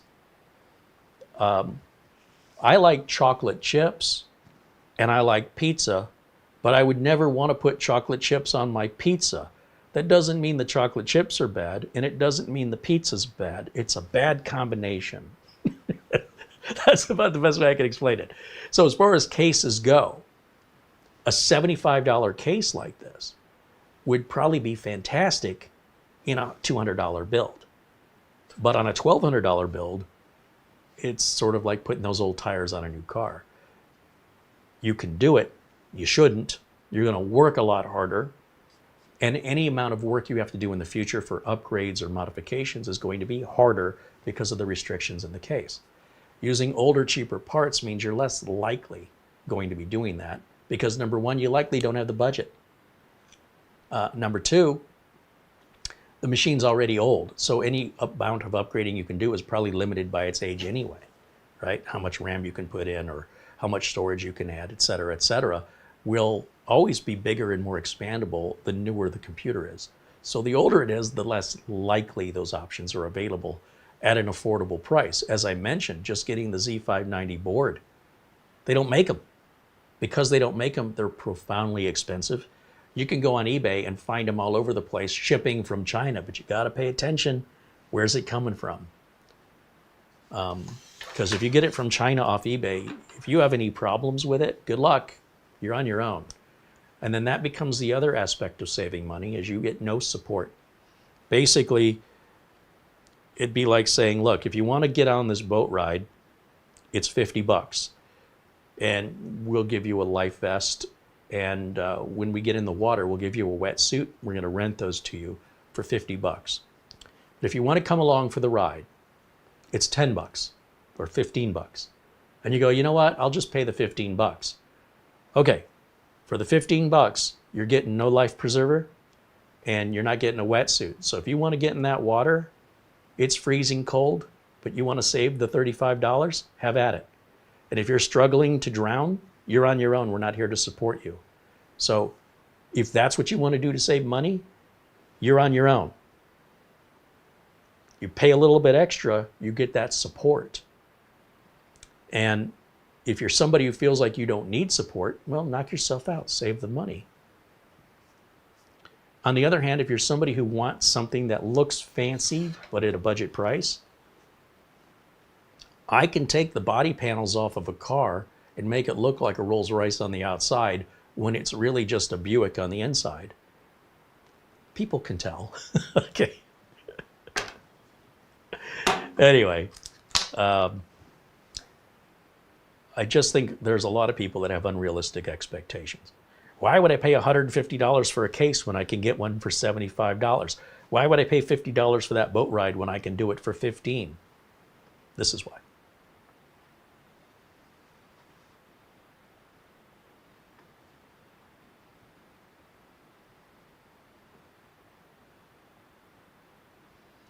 William Lynn mentions the newer the laptop, the more soldered the RAM is. That's called evolving. If you think that putting RAM in a socket is a good idea, you're living in the past.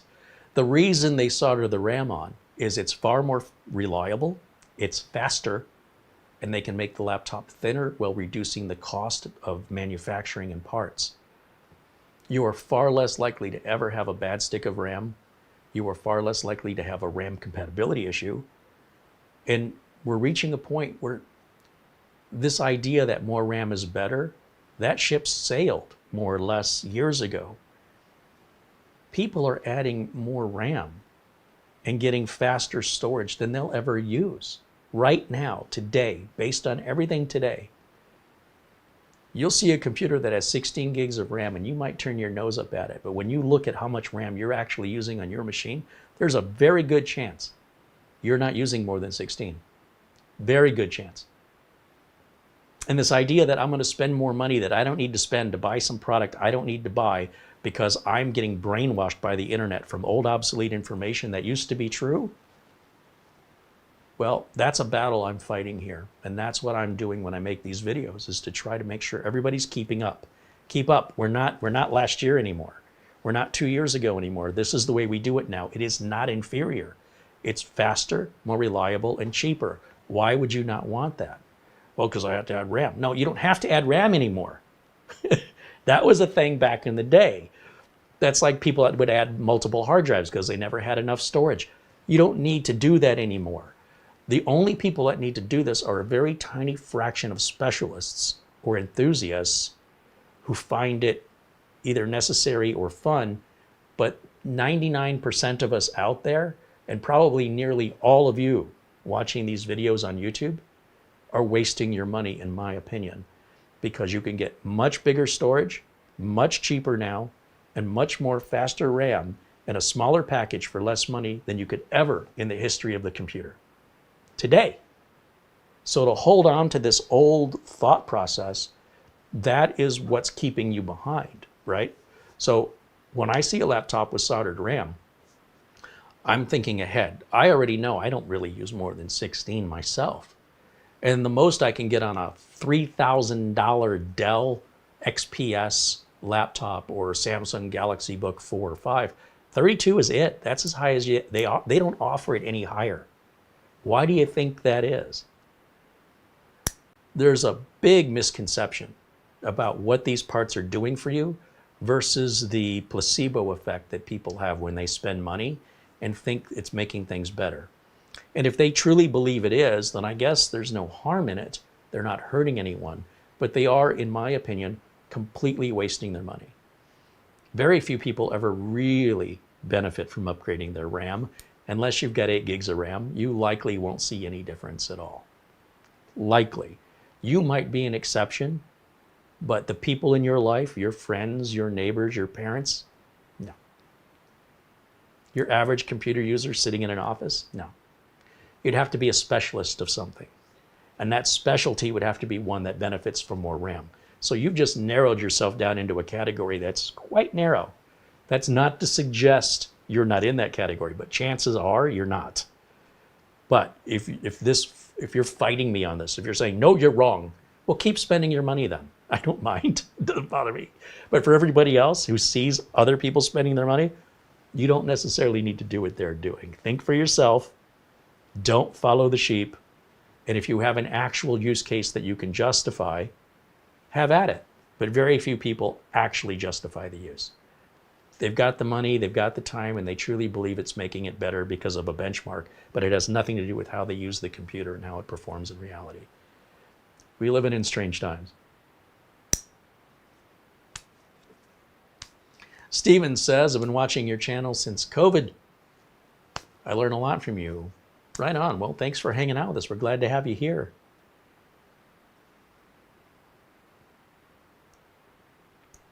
So you're always going to have one individual who's going to say, I have all this stuff and I use it. Yeah, of course. They're the ones who say that. Nobody says, I've got all this and I don't use it. They have to convince themselves they've used it, they've invested in it. And maybe they do, but that's not normal. That is not a normal need of a normal user. So when you're listening to these extremists who use their computers in extreme ways, unless you identify as one of them, though what they're saying doesn't apply to anybody else unless you qualify under that. Now, if you still want to spend the money because you've got it and you have nothing else to do with it, it's not necessarily causing any harm. It may actually be slowing your computer down. But rest assured, it doesn't matter what I say about the population. It doesn't matter what I say about my experience in the industry. There's only people who hear themselves and they only see themselves and care about themselves, and they don't consider the world around them. And in their opinion, if I have it and I need it, then I'm going to tell the world when the world doesn't care. The problem is you're misleading some people, whether that is your intention or not, into thinking they need it too if you need it, which is preposterous. But this is what happens on the internet when people boast about, it's almost like, you know, the way people would, how much do you bench, bro? It's the nerd version of that. Do you bench? I don't know. So of course, there's going to be exceptions. And of course, you're going to find them on the internet. That's where they are, in mass. They're the most vocal people. That is not an example of what the majority of the masses would actually benefit from. But it depends on why you're buying your parts. You may be buying it because it's fun to do, it's something to do, and you've got the extra money. If you're buying a case like this, you don't have extra money. And if you're like most people, you're not going to drop $1,200, $1,300 or more on a computer. You want to put together something really, really good as cheap as possible. But if you go too cheap, but you went really good on this, it's not going to be a fun experience unless you enjoy that kind of a challenge. And that's all I'm trying to get across, again, is proper expectations and to be very cautious about what you're hearing people on the internet say. Most of the people talking on the internet are extremists and enthusiasts. If you identify as an extremist and an enthusiast, then that information might apply to you. But for the rest of us who are ordinary folks, using our computer in the way the mass majority of computer owners use their computers, I strongly advise you to really consider the information that you're seeing online, if it applies to you or not. Again, with the only exception being that you don't care. You've got money, you don't care if you waste it. But that mindset is not that of the average, ordinary internet user. And this is what I'm fighting. I'm fighting extremist, enthusiast content creators, because they make up the bulk of content creators, against the ordinary viewers who watch them, and then falsely believe that the information they're receiving applies to them when it doesn't.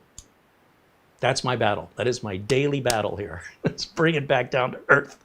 What about everybody else?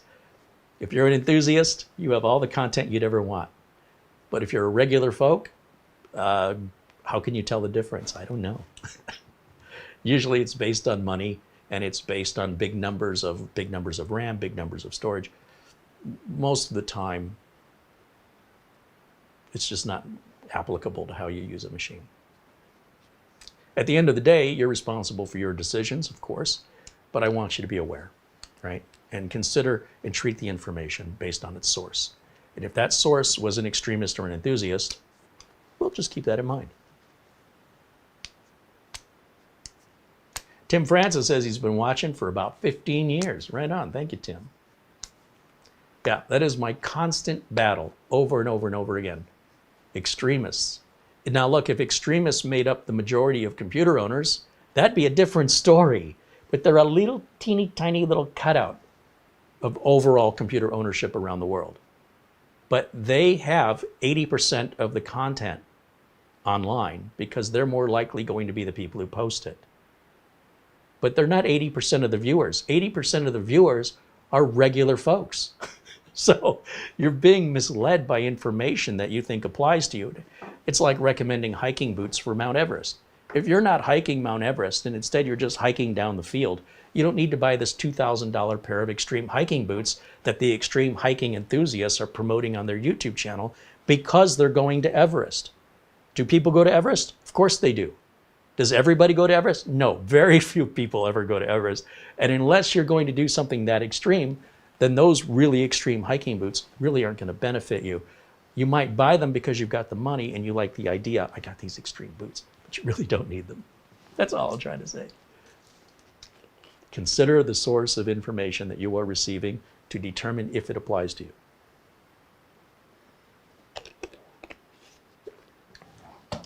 All right, let's see what we got here. Peter VZ joining us from the Netherlands with a €1 super chat. Right on. Thank you, Peter.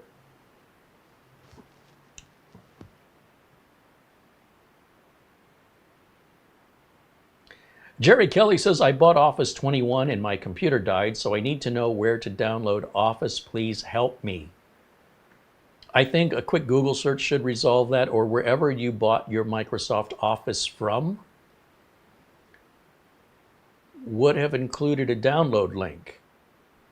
So I would just, whatever you did to get Office on your machine, do that again.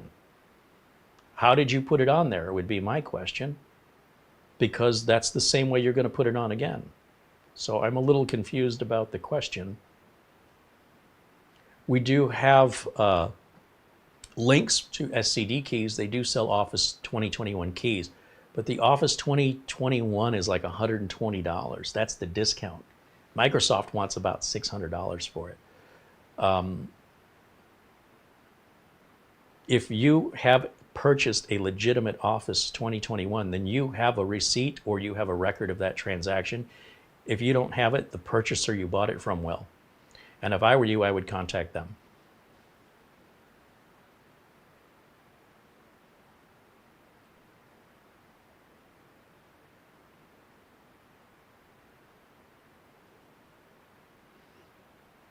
Stephen joins us from South Africa. He says it's 11 o'clock at night there. It is amazing to be, broadcasting live worldwide. It's still, it just blows my mind that we can do this.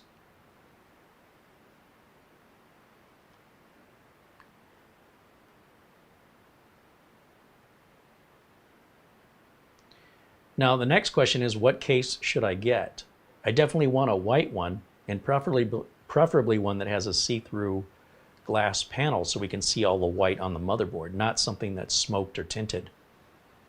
The H7 does come to mind, but what suggestions do you have for a quality case? I know that these big aquarium cases are really popular, these dual chamber, Leon Lee, Gamdius, Height. But man, they're so big, they're massive. I'd prefer to stay away from a massive case. We've got enough of those. I like an ordinary everyday case. This is not that. The H7 or maybe even a Be Quiet. I know Be Quiet has that new case. It's again a dual chamber. It's too big, way too big. But we have like the Pure Base 600, but I don't have it in white. That's even a big case.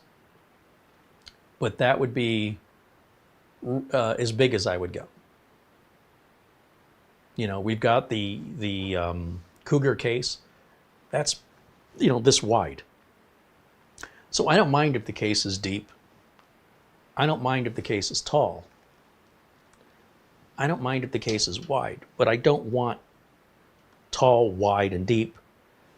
I can take one of those three. Preferably, the size and dimensions of the H7 to me are a standard. The question is, what other case is close to that other than the H7? We've done a lot of H7 builds. So I'm wondering if maybe Fantex has one, or maybe Cooler Master has one that isn't some dual chambered monster. If I wanted a fish tank, I'd buy a fish tank. But maybe you guys have some suggestions for ones that are new to me.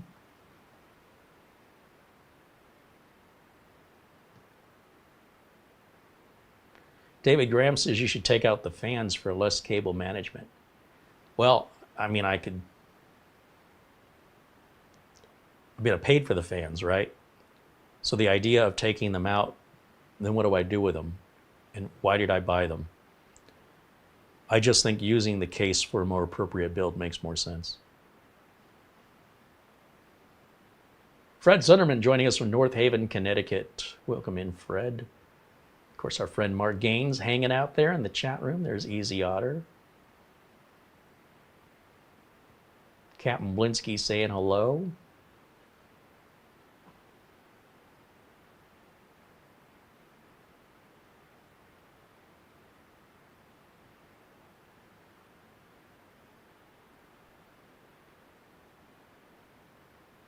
Captain Blinsky says, my anxiety is with Secure Boot. Yeah, it's nothing. It's no big deal.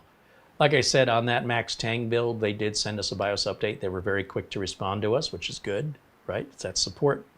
That's where it matters. Anybody can sell you something cheap and walk away with your cash. But to stand there after the sale and continue to help you. In this case, we didn't buy it. We're reviewing it. But nonetheless, we've had instances where the companies sent us a product to review, like the Zulu mini PC, and then told us we had to send the computer back to China for help. It's a terrible, terrible thing. And where are they today? Does anybody even talk about Zulu anymore? And I warned you guys against it, and Zulu did not like that one bit. They didn't try and make things work right. They were trying to be aggressive, and I did not appreciate their response. And they were one of the most expensive mini PCs on the market without even using the latest chips. They were so late to market that by the time they got it to market, I don't know if it was a money grab. You know, did they send people computers, or did they just make a few prototypes in the hopes of getting a bunch of pre-sale money and disappear? Because for them to not have another unit to send to me for a review, but instead they want me to pay to ship it back to them so that they can fix it and send it back to me, boy, that's awful, awful sketchy. So that's a big red flag, and you're likely never going to see or hear from that company ever again, at least not from us. That is a terrible way to do business. Hey, Mitch Morrison joins us in the chat room. Good to see you, Mitch. I think Mitch is in Brazil today. Mitch says, I'm here on a beach in Copacabana, Rio, having a beer. I get that Barry Manilow song in my head. Thanks. Sounds lovely, though. What about the Corsair 4000D? I don't know. I'd have to pull it up and see it. I haven't worked with a Corsair case in a while. I'd have to pull some images up. But that, yeah, it might work.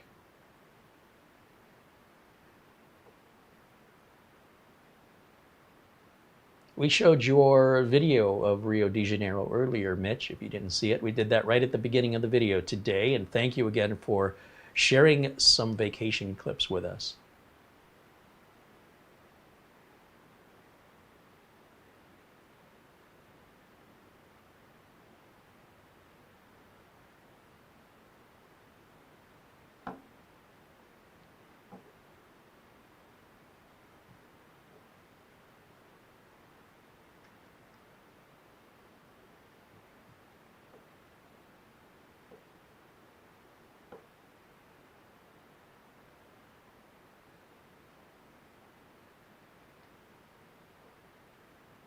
I'm still trying to get caught up on the chat room, as I've been sort of fixated and obsessed with this case and making excuses for it, and then finally giving up and saying, you know what, never mind. So now I'm looking at what I missed while I was doing all that.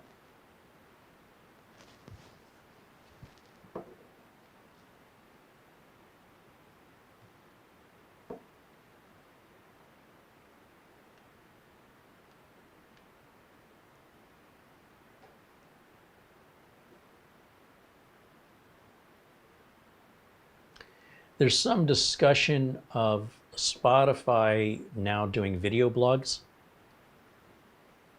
I might see if I can move some of the content to Spotify. Spotify makes changes so quickly, though, I don't want to get too rested in there and then have them upend me. But it might be worth exploring that as an alternative to YouTube in case anything at YouTube happens or people want to move away from the platform. Ron Makura with a £5 super chat. I missed that one. Thank you, Ron.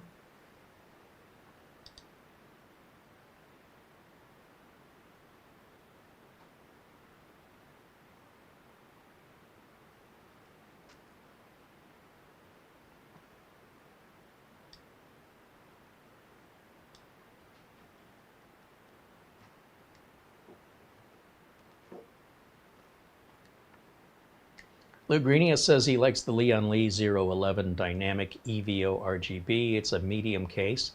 Again, I don't know the names. I can't picture them in my head, so I'll have to look at some images or video reviews online. I'll be a bit more careful, a bit more selective. I had this around and I just wanted to use it. And I knew I was in trouble when I took it out of the box because it was a lot smaller than it was than I pictured it to be. So I knew I was in trouble. And I thought, well, maybe it'll be good enough. And I went ahead and tried. And I don't want to try any harder. I just don't want to work that hard. Furthermore, this motherboard chip, NVMe drive RAM, it deserves a much nicer house. Omar says the Leon Lee Landcool 207 looks like a great airflow case. Airflow is really kind of a non-existent thing anyway. I mean, people that care about airflow don't really care about reality, in my opinion, because I've never had in my entire 30-plus year career a case that had such poor airflow that we had to switch the parts to a different case due to overheating concerns. It's just never happened in the history of my career. Well, some cases will run a bit cooler than other cases. I've never seen a case ever that caused a heating problem where changing the case solved it. So I don't care about airflow. I think it's silly. I think as long as you have a rear exhaust fan, you're fine. Now, you know, sometimes you watch case reviews and they'll say, well, this case ran 2 degrees Celsius cooler. This case ran 3 degrees Celsius. Rarely do you see a bigger difference than 2 or 3 degrees Celsius. And in your world of 2 to 3 degrees Celsius makes a difference, you're doing something wrong. That's all I can tell you. 2 to 3 degrees Celsius, one way or the other, should not make a difference in performance, reliability, nothing. It's psychological. Well, it's hotter, so that's worse. It's nothing, no. As long as it's running within its engineering specifications of range, it doesn't run any better or any worse. It's well within its normal operational processes.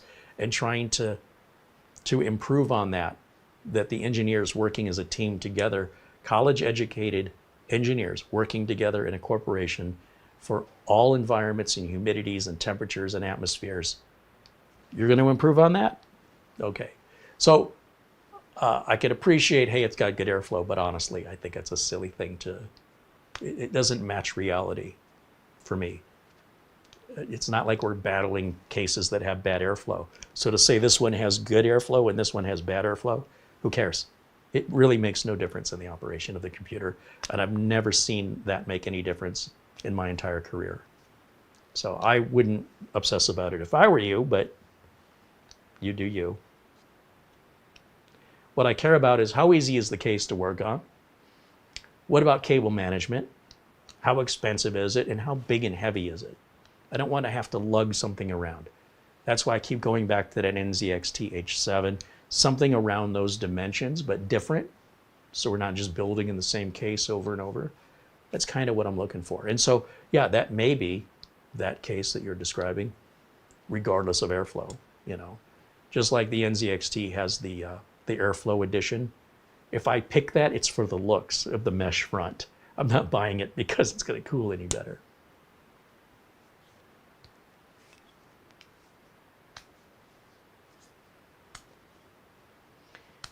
So there's somebody else. So this obsession with heat and airflow online is just bizarre to me. Never, ever in 30 plus years of running my business has a customer ever called where the problem was resolved by changing a case. Typically, the only people that have overheating problems are the people that create those problems through overclocking and overvolting. So if you don't do that, you shouldn't have any heat problems. But one goes with the other, and if that's what you want to do, you know, maybe 2 or 3 degrees Celsius makes a difference in your world, but that's not normal, and it's not the way the engineers intended it to run. So these heat-related problems don't exist typically unless you create them, or you have a component fail, such as a liquid cooler fails, or you have not seated the cooler properly. It shouldn't matter if you stick it in a cardboard box. It'll run just fine. Try it. It makes very little difference. This is consumer-grade electronics, folks. You're not working at MIT's Research and Development Lab. This stuff is polished to be beaten by the consumer in a multitude of environments and to survive and work reliably. For you to improve upon that would make more sense if you were developing new technology that was very finicky and precise. That's being done at MIT. If you want to do that, there's a great career awaiting you.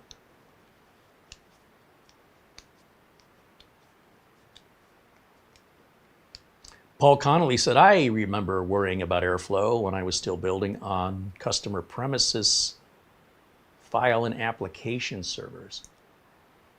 With servers, if you're dealing with a room full of machines, they often have some pretty extreme cooling like data servers. Like if you were to walk into a professional data server building, and you know, Google's got them, Facebook has them, and you've got row after row of rack-mounted servers. Yeah, you need some pretty extreme cooling in there. But you're going to need some pretty extreme power. You know, you're looking at electric bills of over $100,000 a month in electricity. That really wouldn't apply to you or me. And those cooling specialists, that is a specific career. That's all they do, is make sure that that liquid is pumping properly through millions of dollars of equipment. It's worth a lot of money. It's clearly not applicable here. But, you know, if we do a video on servers one day, one server is not a big deal, but when you have a rack full of them, having that room really well air conditioned gets pretty important if that server is doing anything important, because that server should be running at all times. So it's like talking about a completely different topic and saying, well, it applies over here. But we're not talking about that.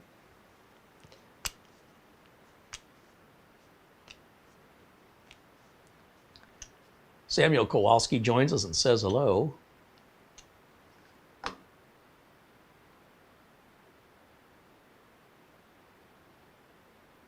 Chris Garrett said the Corsair 200R. Well, the problem with the 200R is we won't have the glass panel. Everything is white. There's no room for the 360 millimeter cooler, the liquid cooler. Corsair's 200R won't accompany it. It's nearly impossible to find a Corsair 200R under $200. They're all old inventory. You can find them on eBay. And, well, it's a great business case. This is clearly not a business computer with all the RGB on it. It's extreme performance, which no worker or employee doing Word and email and PDF files would benefit from this at all. It would work the same as like an i5 from 4 years ago. They wouldn't notice any difference. They're the part of the machine that's slow, not the machine. They're the part that needs to be upgraded. So yeah, the 200Rs, it was a great case. It was. But would be the wrong case for this build. It would not, this won't fit in there without changing a lot of things and defeating the whole white theme.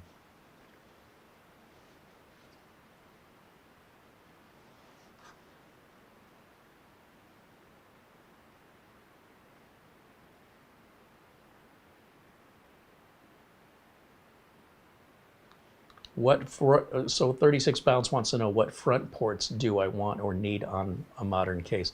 I think any modern case should have two USB Type A's, 3.0 USB 3 Type A, and one USB Type C, minimal. There are some NZXT cases that give you an additional two USB 2.0, so you get a total of 4 plus the USB Type C. That's amazing. I love that. But minimally, 2 USB 3 Type A's and one USB one USB-C port. Minimal.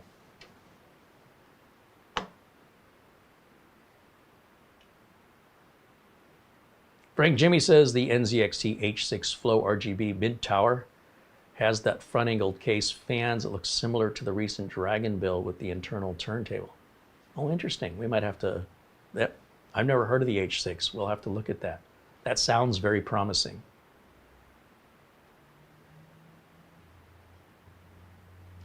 Frankie B tells Mitch, enjoy your stay in Rio and have one for me. A beer? Have a drink? I think that's what he means.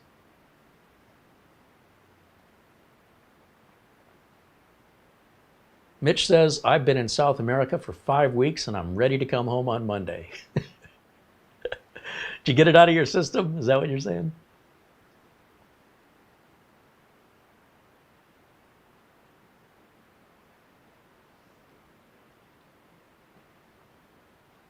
Dustin said, I thought about maybe just mounting components to a board that hangs on a wall.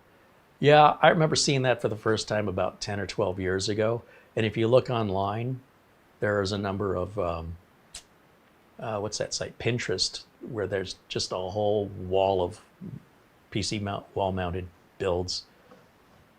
It was kind of neat when it was new, but it feels old and dated now. To me.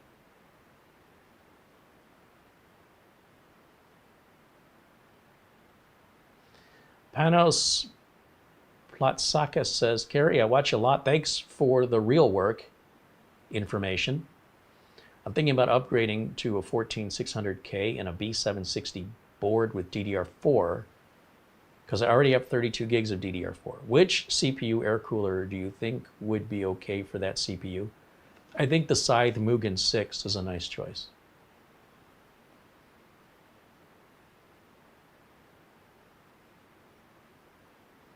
David Graham mentions a Corsair 3500X. Well, you guys have a lot of suggestions. I appreciate the variety of choice I have here that I can look at after the show.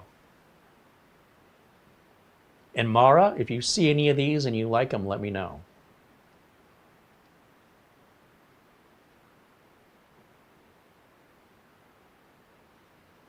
William Lynn said the Corsair 4000D has a glass panel. It's white, but it only has one USB 3.0 and one USB 3.1. Then it's out. Oh, wow. Did you see any you like?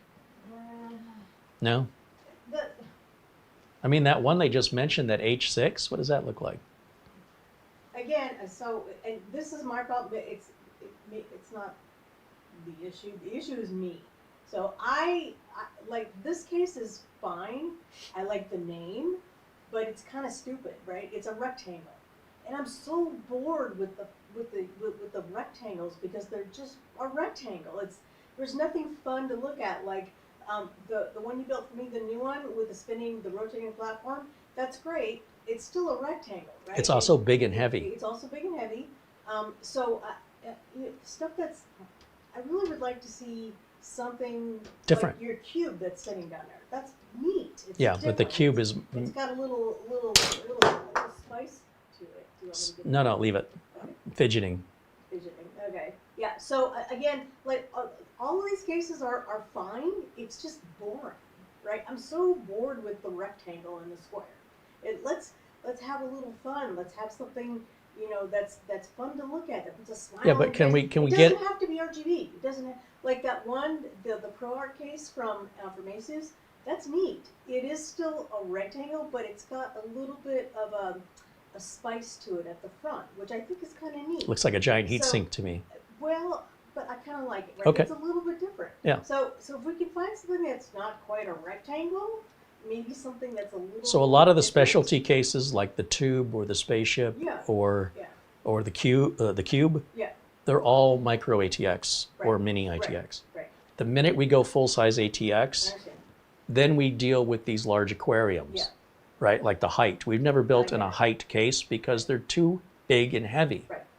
I was really impressed with that Bgears case that we're currently using on the red streamer, the red and black streamer. That's neat. I like it. It's beautiful. I like it. Yeah. But it's already built.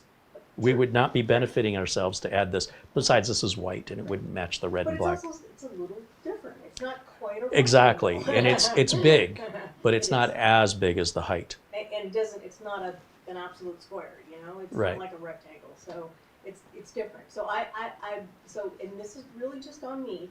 There's a lot of wonderful cases that will work just fine. I'm just in this this moment of being interested in something that has a little bit more spice, something that is a little fun. Well, get to work and find me one. Absolutely, of course. And take some of these suggestions in mind and I've see been if kind of there's looking anything around. good there. I mean, preferably we're getting something from a bigger brand than Of course. Bgears, Sure, because And- now I feel like I'll never buy one of their products again. sure. I mean, unless I'm trying to like scrape together something. Let me. I'm gonna go play around with Asus again and see if there's anything else. Yeah, any Asus other has some pieces. very, very nice cases, but they tend to be quite heavy and expensive. Okay. Even their like ROG gamer case, Right. it's like a $300 case, Yeah. and it weighs like 80 pounds empty. And maybe they'll be willing to send it. Even if they are, I don't want to move it. Fair enough. That's the problem. It's Okay. got handles on top, so two people can lift it. I Well, would, I'm here to help you. Okay, I'm on it. I'm looking. thank you. No problem. All right.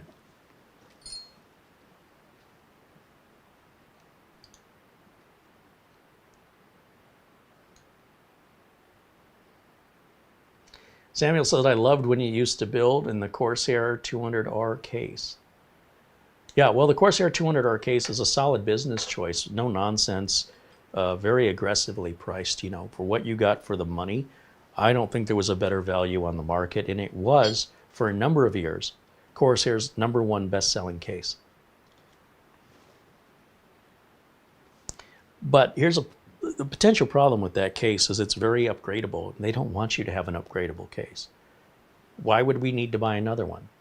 Every customer of mine that has a 200R case has been able to change the motherboard out and put a brand new modern motherboard in it and keep the case.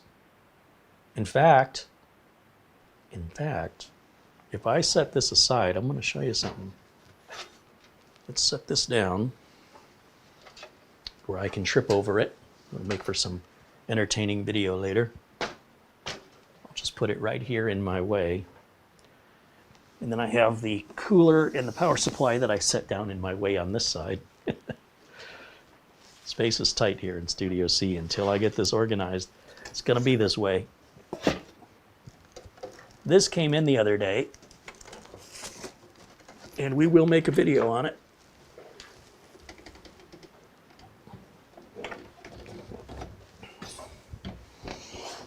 This is the aforementioned Corsair 200R.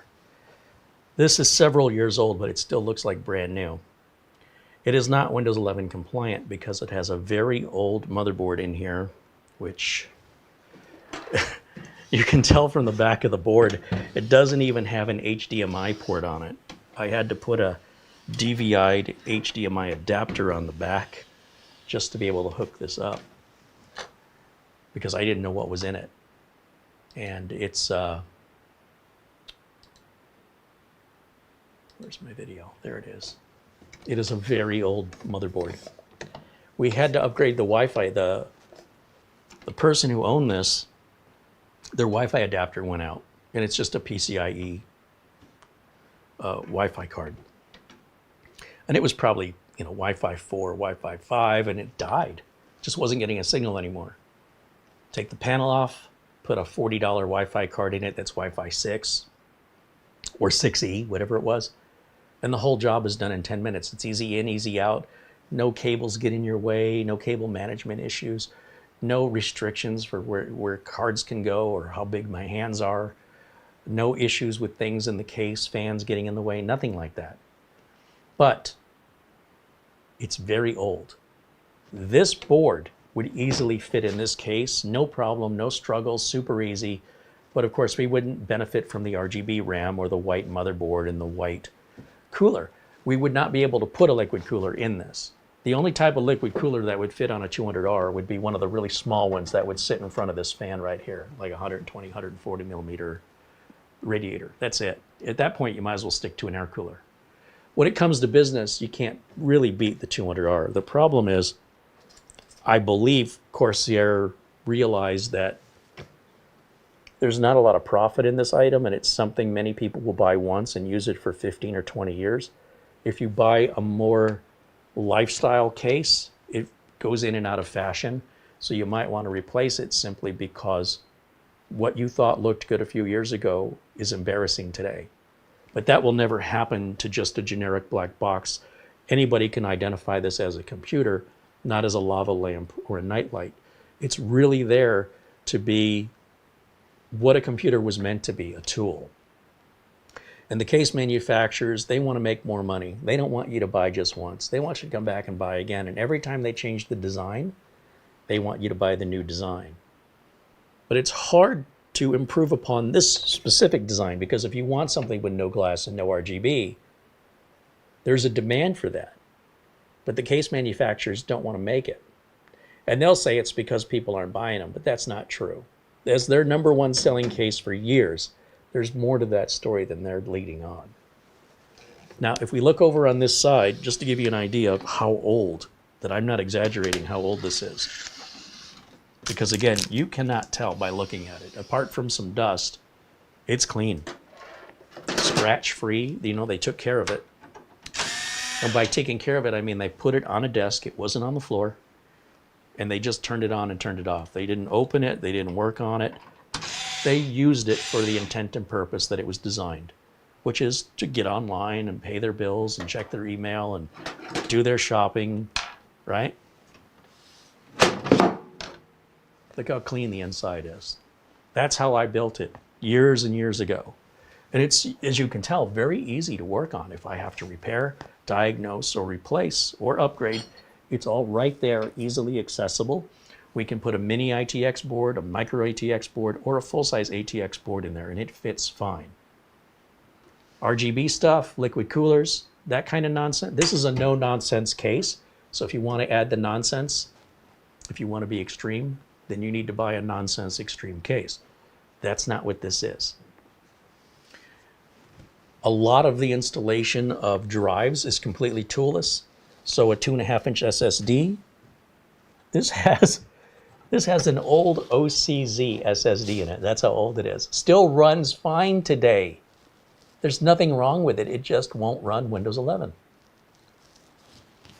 No tools are required to take this out. This will hold 4 2.5-inch SSDs, 4 of them, with just little plastic clips. You slide it in, it locks in place. You can add screws if you want to secure them even more so, but if you're not shipping it, you just slide them in, they snap in. Same is true with the hard drive. It's got a little latch, it latches onto the drive, no tools required. All right, here, you remove this lever and your optical drive slides out. The option to secure them with screws is there, but you don't have to use it. Completely toolless design. This was a $65 case, 65 bucks. And if you go on eBay and you find them, there are still people that have them new in the box, but likely around the $200 price point. And it's old inventory. It's just somebody has held on to it. And there's a market for these. The EVGA power supply, that's the original power supply I put in here. Even though it's a cheaper version made by a name brand, never had a problem. OCZ, if you look them up online, people will tell you about how terrible that company was with how bad their SSDs were. And yet we very rarely ever saw one go bad. It had been 13 years since I saw a bad SSD. And that is an original OCZ drive. Still runs fine today, no problems. So you gotta really think about some of the information you're reading online. I will say when I turn this computer on, this rear fan is making noise. The client never said anything to me about it because I think they normally leave it on, and after about 10 minutes the noise goes away. And all I did is I put my finger here in the middle of the fan while it was running. The noise stopped. So I know it's this fan. But remember, I never hook up the front fan because there's no graphics card to cool. We don't need it. It's just bringing more dust in. So I'm going to take that front fan off that's never been turned on. I'm going to take the rear fan out, toss it away, take the front fan that's never been used, move it to the back. It's the exact same Corsair fan that came with the case. And that repair costs nothing because the part's already there. It's the right part. And if anybody cared about, matching brand, that nobody cares about, but the fact that it's still the original Corsair fan for the Corsair case that's never been used remains like a spare tire, and that's why I do that. And this is only about the 4th time I've had to replace a rear fan, but they will go out. Every fan will fail. And especially here in the desert where we have a dusty atmosphere, the dust gets into the bearings. Now, if you have a bearingless fan, like a magnetic levitation fan, well, the jury's still out on that. They haven't been around long enough for me to see enough of them to know if there's any potential failure points for those or what any potential issues might be. Like they might be louder and less controllable for speed. But again, there's just not enough information yet. But this is what everybody's talking about. So initially, I was going to replace this with a more modern board. And I'm talking like, you know, get 13500 motherboard, slap it in there with no RGB, don't waste your money, put the panel on it, and you've got a brand new rocket ship of a computer, but you can still keep the optical drive, we can still keep the power supply, and we'll change the 2.5-inch drive out for an NVMe M.2 drive. That's it. We're done. In and out. 30-minute job tops. Customers got a brand new machine better than anything they would buy at Best Buy for even half of what this is going to cost. So customer says, I don't want a big case like this anymore. I said, you think that's a big case? Yeah, he goes, I'm going to be living in a motorhome and I need something portable, something smaller. Mini PC time. And now we're seeing the culture shift over to these mini PCs, which is reducing the sales of the enthusiast case market. And as these case manufacturers start to figure out how to stay in business, our options and choices for those of us who still want to do it in a couple of years are going to be much, much smaller than they are today. So this is likely going to dwindle away and fade until it becomes a niche market. The interest in building computers is clearly fading, and you can see that on any YouTube channel that shows a computer build or even shows a mini PC review, likely on average only holds a couple thousand views. A few years ago, you'd get 100,000, 300,000 views on a good build video. Today, 5,000 is about normal. And that's just across the board. It's not just my channel. Go to anybody's PC build that's recent and look at the number of views they're getting in a week or 2 weeks. They are the lowest I've ever seen since I started. Because when I started, it was 2008 and not that many people were on YouTube or knew what YouTube was. So there was a different expectation of views. Like, hey, if you found one person, that was pretty cool. Now we got used to seeing tens of thousands, and now the interest has faded just across the genre. That's going to result in fewer sales for the parts manufacturers. And of course, the economy being what it is isn't helping the matter, but it's likely not going to return. I'd love it if it did. But historically, when I look back through my life and watched how certain technologies faded away, they never came back again. VCRs aren't coming back. DVD players and Blu-ray players are not coming back. Redbox and Netflix mail-order DVDs are never going to come back. There may be some specialty stores somebody opens on a corner where they still want to rent DVDs, you know, that's some little city in some state somewhere, but not a whole chain. We've all moved on, and I hate that. I really hate that. I was just finding my stride, and it's all fading. It's not gone. We probably have a couple years left still, but it's not going to get bigger. And we'll see what we have to do, if there's anything we can do to continue pivoting to where the culture's moving to. Because if you're not buying desktops anymore, and we're not buying mini PCs anymore, and we're strictly talking home users now, not business. Business, you're good. No problem. If you want to service businesses, you got a job for life. But the consumers are very fickle, and they change a lot. And they're often very, very tight with money. So what are the consumers moving to? And I suspect they're moving to tablets. I suspect they're mostly using their phones for everything now. Earlier, the phones weren't powerful enough. Now the phones are in many cases more powerful than their home computer if they haven't upgraded in a while. And they probably find themselves using the home computer less and less if they're not creators. If all they're doing is consuming, they likely have a box for streaming, or it's already built into their television for any movie watching or entertainment. There's plenty of games available on the phone, and it's much cheaper and more reliable to buy a PlayStation or an Xbox and hook it to a big screen TV than it is to build a computer and spend, 6 or 7 times the cost of an Xbox or PlayStation to effectively play the same games. So there are people who will do that, don't get me wrong, but they're fading. That number used to be a lot bigger, and I don't think it's going to ever get any bigger. I think it's only going to get smaller, and I hope I'm wrong. But I don't typically see trends reverse. Once they start going in one direction, very rarely will they make a U-turn and come back again. So there will be changes. We can't control them.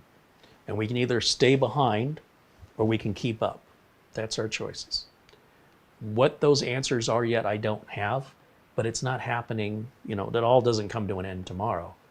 But it's definitely a significantly smaller amount of interest coming from the public today than it was 2 or 3 years ago and prior.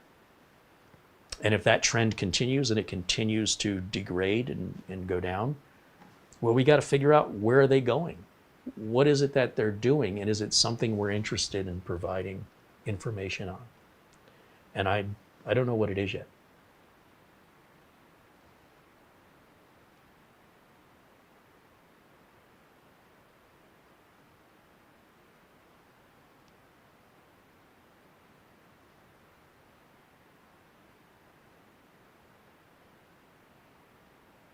Now, of course, when people live in a country, versus the city, there's a different lifestyle choice.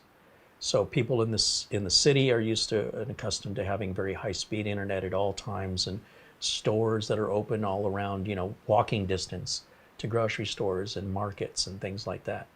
If you live out more away from the city, you typically don't have access to higher speed internet without something like Starlink, and you typically don't have much money. And it's one of the things I noticed in my last trip to Michigan was the further north we went away from the city and into the country, the poorer people seemed to get.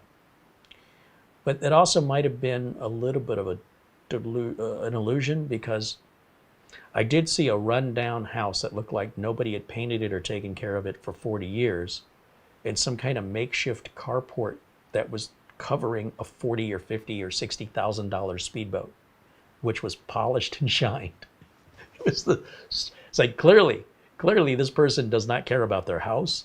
They probably don't care about the furniture, but that speedboat was everything to them. Even the car was an old rickety pickup truck that apparently they used to tow the speedboat. But it makes sense if you live out in the sticks. There's not a lot of job opportunity out there without having to drive into a big city. As a result, finding a job is going to be more difficult, and the likelihood of that job paying you really well, right? Because there's a lower cost of living, you're likely going to get paid less.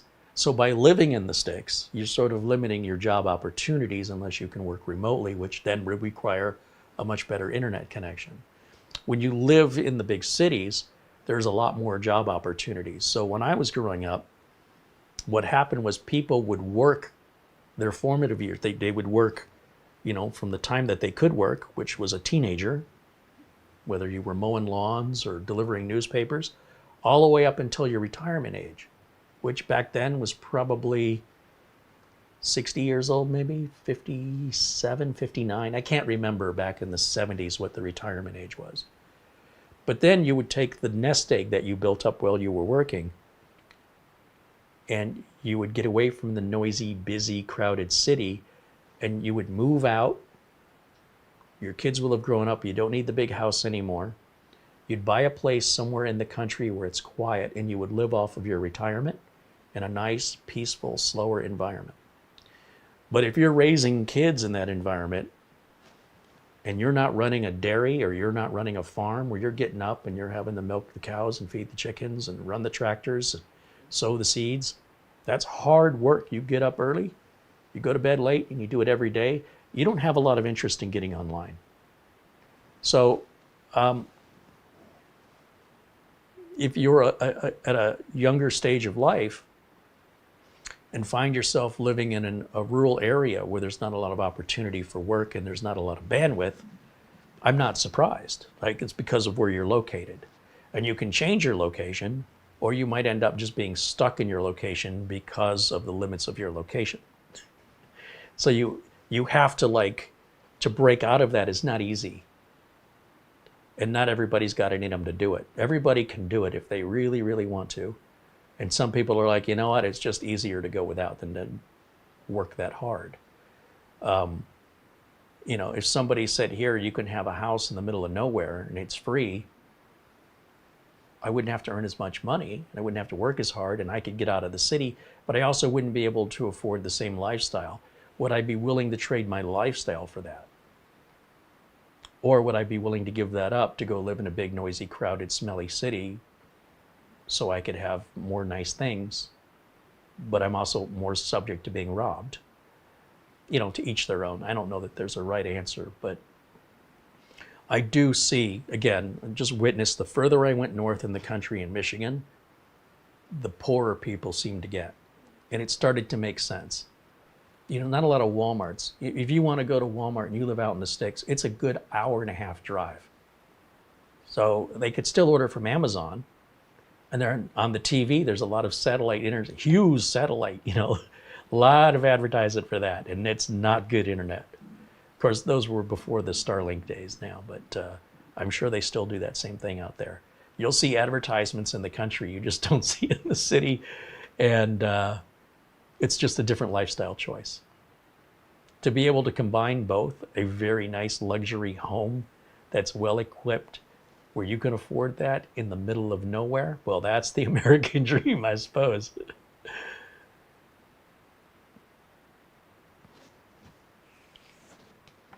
Richard Claiborne said he's very grateful for his Starlink. Otherwise, I'd still have to put up with 12 or 15 megabits per second wireless.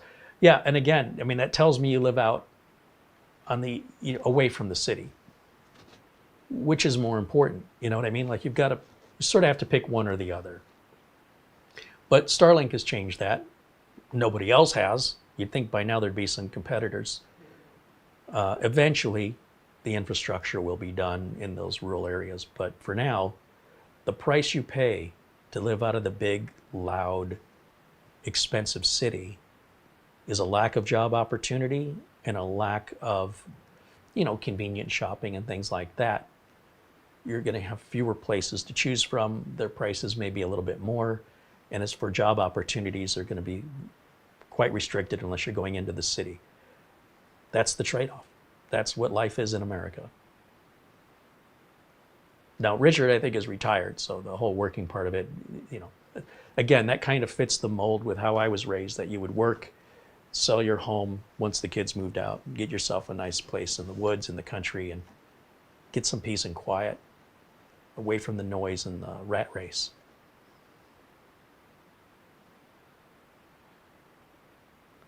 David Graham said where he lived used to be the sticks. Now, it's a village of 10,000 people and high-speed Xfinity internet. That does happen if you're not far enough out of the city. Here in Phoenix and the Phoenix surrounding area, there were cotton fields everywhere. Those cotton fields, you would never know they're there. They're concrete jungles of cities and cities that have annexed the land and grown. And what used to be considered the sticks is still now what was considered the sticks just in the 1980s. We're not talking that long ago. 1980s, 1990s are unrecognizable, completely urban developed areas of subdivisions and homes that just go on and on and on.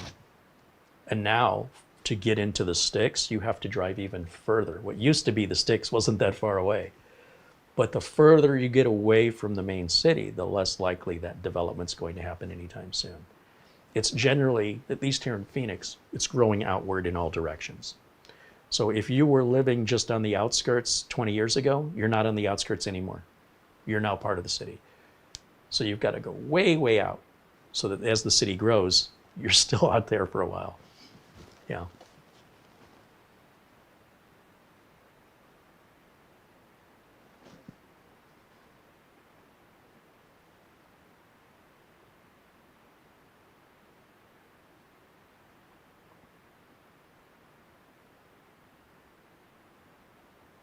trying to, get that place in Michigan that I want. I'd like to be on an acre of land. I'd like the peace and quiet for the studio, but I also need high-speed internet to do live video. Trying to find a combination of those two, it's possible, it does exist, but it's over $500,000. I've never been able to find that for anything less than $500,000. I don't know. Maybe I'm old, but I think $500,000 should buy me a mansion. I'm waiting for either revenues to go up, so $500,000 doesn't seem like as much, or housing prices to come down, or maybe meet in the middle somewhere, so that can actually be a viable option for us. It is not currently in the state of the economy and the housing market. It is way too much money. I can find places that are in the sticks that are cheap, and I can find nice places that are closer to the city, but they're more expensive. And trying to find that perfect middle. Like I said, they're out there. I'm not trying to find something impossible. We've looked at quite a few of them, but out of every 15 homes we see listed, maybe one is potential, and out of those potentials, maybe 1 out of 15 of those is actually something viable. But then what usually holds us back is price. It's like, all right, this is perfect in every way, but we can't afford it. And I can't, there's no point in giving up the high-speed internet. I won't be able to pay the bills. And there's no point in buying a place that's right back in the city, negating the whole point of moving, if I'm still in the same situation of noise and traffic. So I guess the time just isn't right for me yet, but we're still keeping an eye on it. And that's why it hasn't happened. It's just too expensive.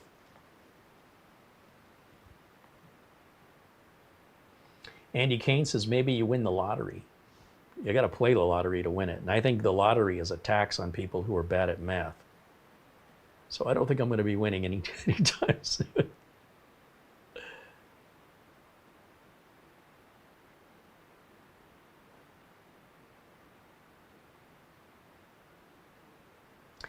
Anyway, so I think what we're going to do for today, I realized I've gone on a little longer.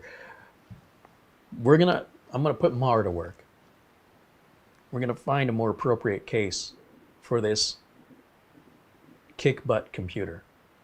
Because I want to emphasize to you, this is not a cheap machine. We've got a lot of money in this, and it's going to be a great performer, and it's going to look fantastic if we have a way to see it, right? So that's why a case without a window doesn't work, and a tinted window will block our selection of white colors here, which defeats the whole point of it. Now, tomorrow, we have a brand new build we can't wait to share with you. That's going to feature the new Intel Ultra 7 265K on the ASRock Z890 Nova motherboard. We're going to be prepping the board tomorrow. I don't know what case or power supply I'm going to use with it, because that'll be in part 2, but it doesn't need anything special. In that regard, it's not a showpiece. It could be if we wanted it, but it's just a black board and black RAM. It's really about performance and value. Then, the next Friday, we should be able to show you the ASUS ProArt Z890 motherboard featuring an Intel Ultra 9. These things have been difficult to find. Everybody says they're terrible. Everybody says, oh, don't buy it, but they're sold out. Which one is it? We got one. We got a brand new one, and we got some brand new RAM to go with it. And we're going to have an ASUS ProArt case with an ASUS ProArt liquid cooler. And this thing is going to be a monster. And I mean a monster. No RGB. Just a workhorse. I am really, really looking forward to building that. And then after that, we have the new live mixer board from ASRock. It's a Z890 live mixer. Again, the Ultra 7 265K processor, about $400 processor. All of these will have Gen 5 NVMe's, right? So the ProArt will have the T705, which does 14,500 megabytes per second. The other ones will have the T700s, which were the model before, all 2 terabyte in capacity, Those only run at 12,400, which is just insane and stupid. I'm not recommending that you should be buying any of these expensive Gen 5 storage drives. Gen 4 is a much better value for the money, and you probably won't notice any difference whatsoever. But I do want to show you what's possible. But I also have to stay within a budget. So we're using 2 terabyte drives and not 4 terabyte drives or 8 terabyte drives. Or this quickly gets out of control, and we're not putting any graphics cards in any of these. We're going to run off the internal graphics cards of these chips because that's going to save us $1,000 on graphics cards. But you can always add the graphics card if you want to, double your budget. The machine will gladly take it, no problems. That's the great thing about what we're building here, is they're great as they are, and they can be even better if you want to throw some more money at them. I also have the BIOS update Max Tang sent us. So I think on Tuesday, we'll do the BIOS update and see if it fixes our secure boot issue. And I feel like there's something else I'm missing. There are a couple other little gadgets here I want to show you as time permits, but then we're also running into the holiday season. And anytime I'm aware of any specials going on, I want to tell you about them, particularly from folks like Minisform or Acronis or Roboform or SCD Keys. I want you to be aware of them ASAP so that you get them while the sale is on and prior to anything selling out, especially when it comes to the mini PCs. I'm not worried about software keys selling out, but their discounts can be very limited, and if you don't grab them, well, then you miss out.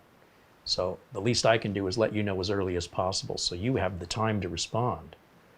And then finally we have, speaking of Acronis, they're scheduled to be back on the show on the 22nd. So that's what, a week from today?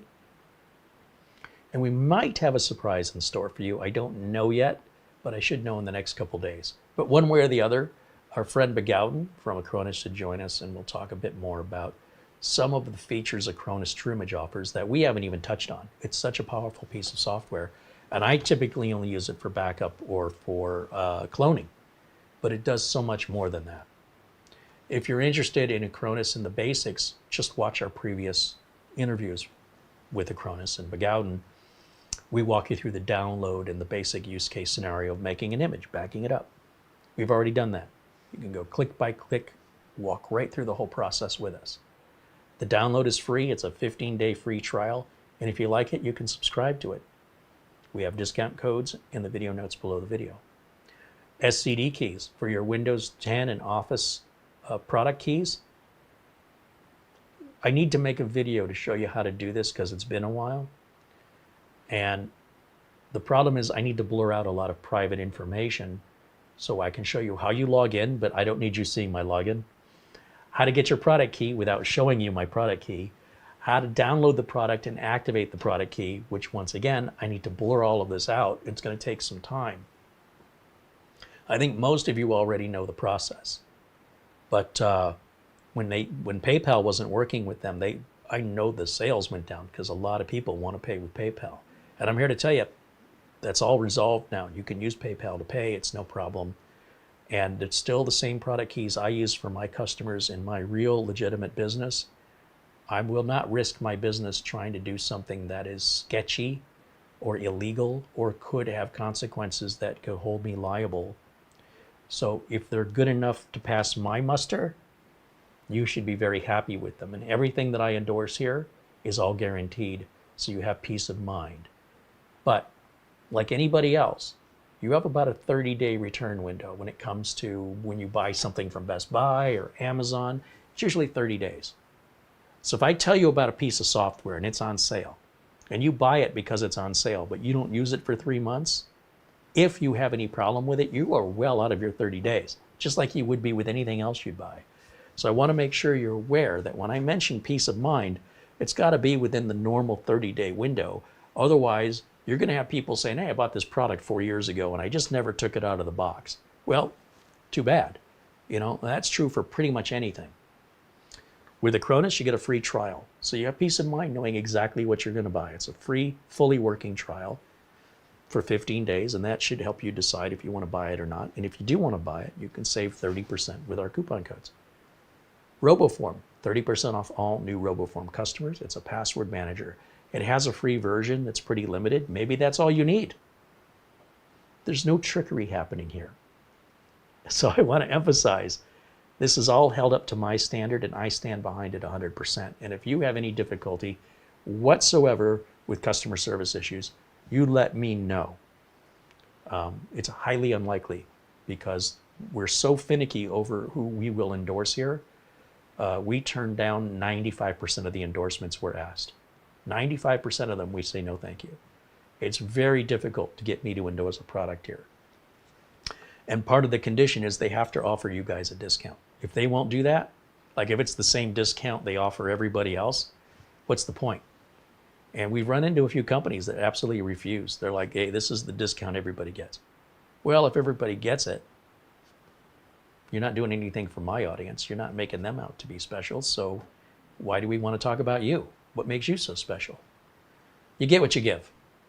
And so, as you can imagine, finding companies that see the wisdom of that is pretty rare. So that says something to you about Acronis, about RoboForm, and about SCD keys, that they do see it.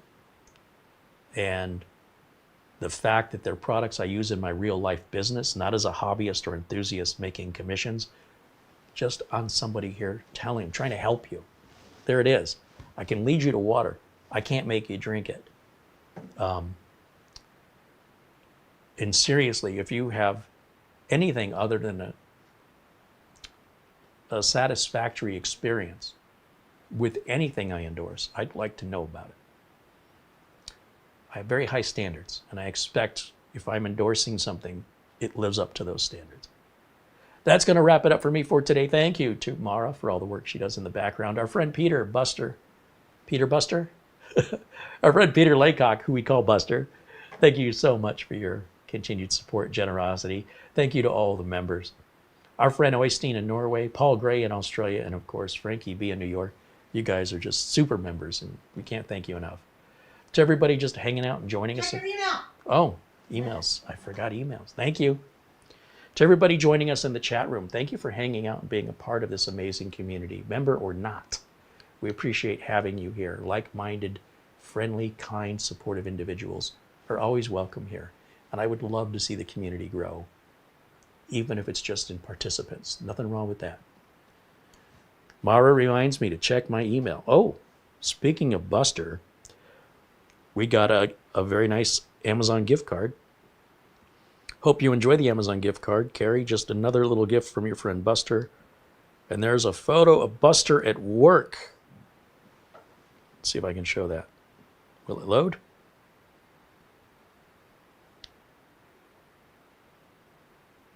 I think I can.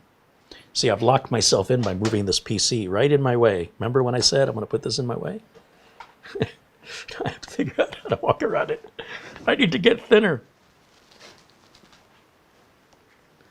There is Buster at work, working on the train. Right on. An older photo. Buster's retired now, but that's not that long ago. And there's a guy who loves his job, right? He's had that job for decades. Got an award for, being a loyal, hardworking employee for decades. You don't see that much anymore. Of course, a thank you again to Luke Greeny on the $25 PayPal contribution. And I think I got everybody. And for all your super chats, again, deeply appreciate. That's going to go towards the purchase of a new case. Remember, they're not sending us the cases for free. We're going to go out and buy what we want. And so long as we have the funding to do that, any amount of money that comes in towards the channel goes back into the channel. Think of it as recycling. The exception is the ASUS build I've got coming up. The ASUS case, cooler, and motherboard will be provided by ASUS, but we will be providing the RAM, CPU, power supply. Yeah, so we still have $800 in it. And that's all because of you guys making that possible. The Amazon gift cards, PayPal super chats, memberships. And so what we can do here is based on what our budgets are. And without your support and contributions, well, I suppose this channel would look very different. Your table would be a lot emptier, or we'd be working with stuff we already have and just trying to find projects, which, you know, it's fine. That's what we do. But being able to play with the latest and greatest is always something I enjoy. It's just very expensive and sometimes a little frustrating when we're trying to put something really nice together into a really cheap case. This I'm also going to upgrade, but here's the thing. He doesn't want this back. He wants a little mini Swarm PC. That's what he wants. That's going to be ideal for a mobile home. What do you call that? Like a trailer, fifth wheel. And then with this, we can literally put any board in here. We're not restricted in any way because it's a 200R. And it still has the optical drive bay, which is very difficult to find on a computer case these days, let alone it has 3 of them. Plus, it's an all-toolless design, and it was really well taken care of. It's like brand new. I am really curious what this motherboard is because it's prior to HDMI. So this is going to be an old board. Time to retire it. Even though there's nothing wrong with it, there's no useful life left in it. It's too slow. It's too limited. Even the monitor that he's plugging this into has no HDMI port on it. So that means this little DVI to HDMI adapter will need to go in the back of the monitor. So he doesn't have to replace the monitor. He'll just run an HDMI cable from this adapter to the mini PC and he's good to go. So at least the monitor still has useful life in it. Thomas MacT says, check your email. Did I miss something from you, Thomas? I'm starting to wonder if my phone's not updating correctly because the other day we did a show and I didn't see anything. And then about an hour after the show, some things came in. And they came in with a timestamp of when I was live. So I'm like, why didn't I see that before? So let me just check one more time.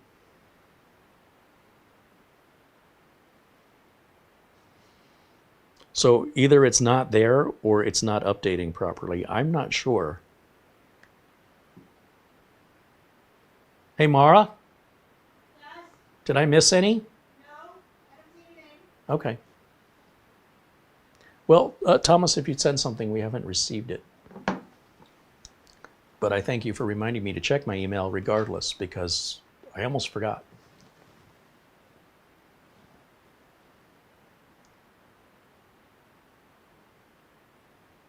It looks like Patrick Manny's having a birthday. Oh, he just turned 79 years old yesterday. Well, happy birthday, Patrick Manny. Next year's the big one, right? You see a lot of the members saying happy birthday to him. Right on. You guys rock.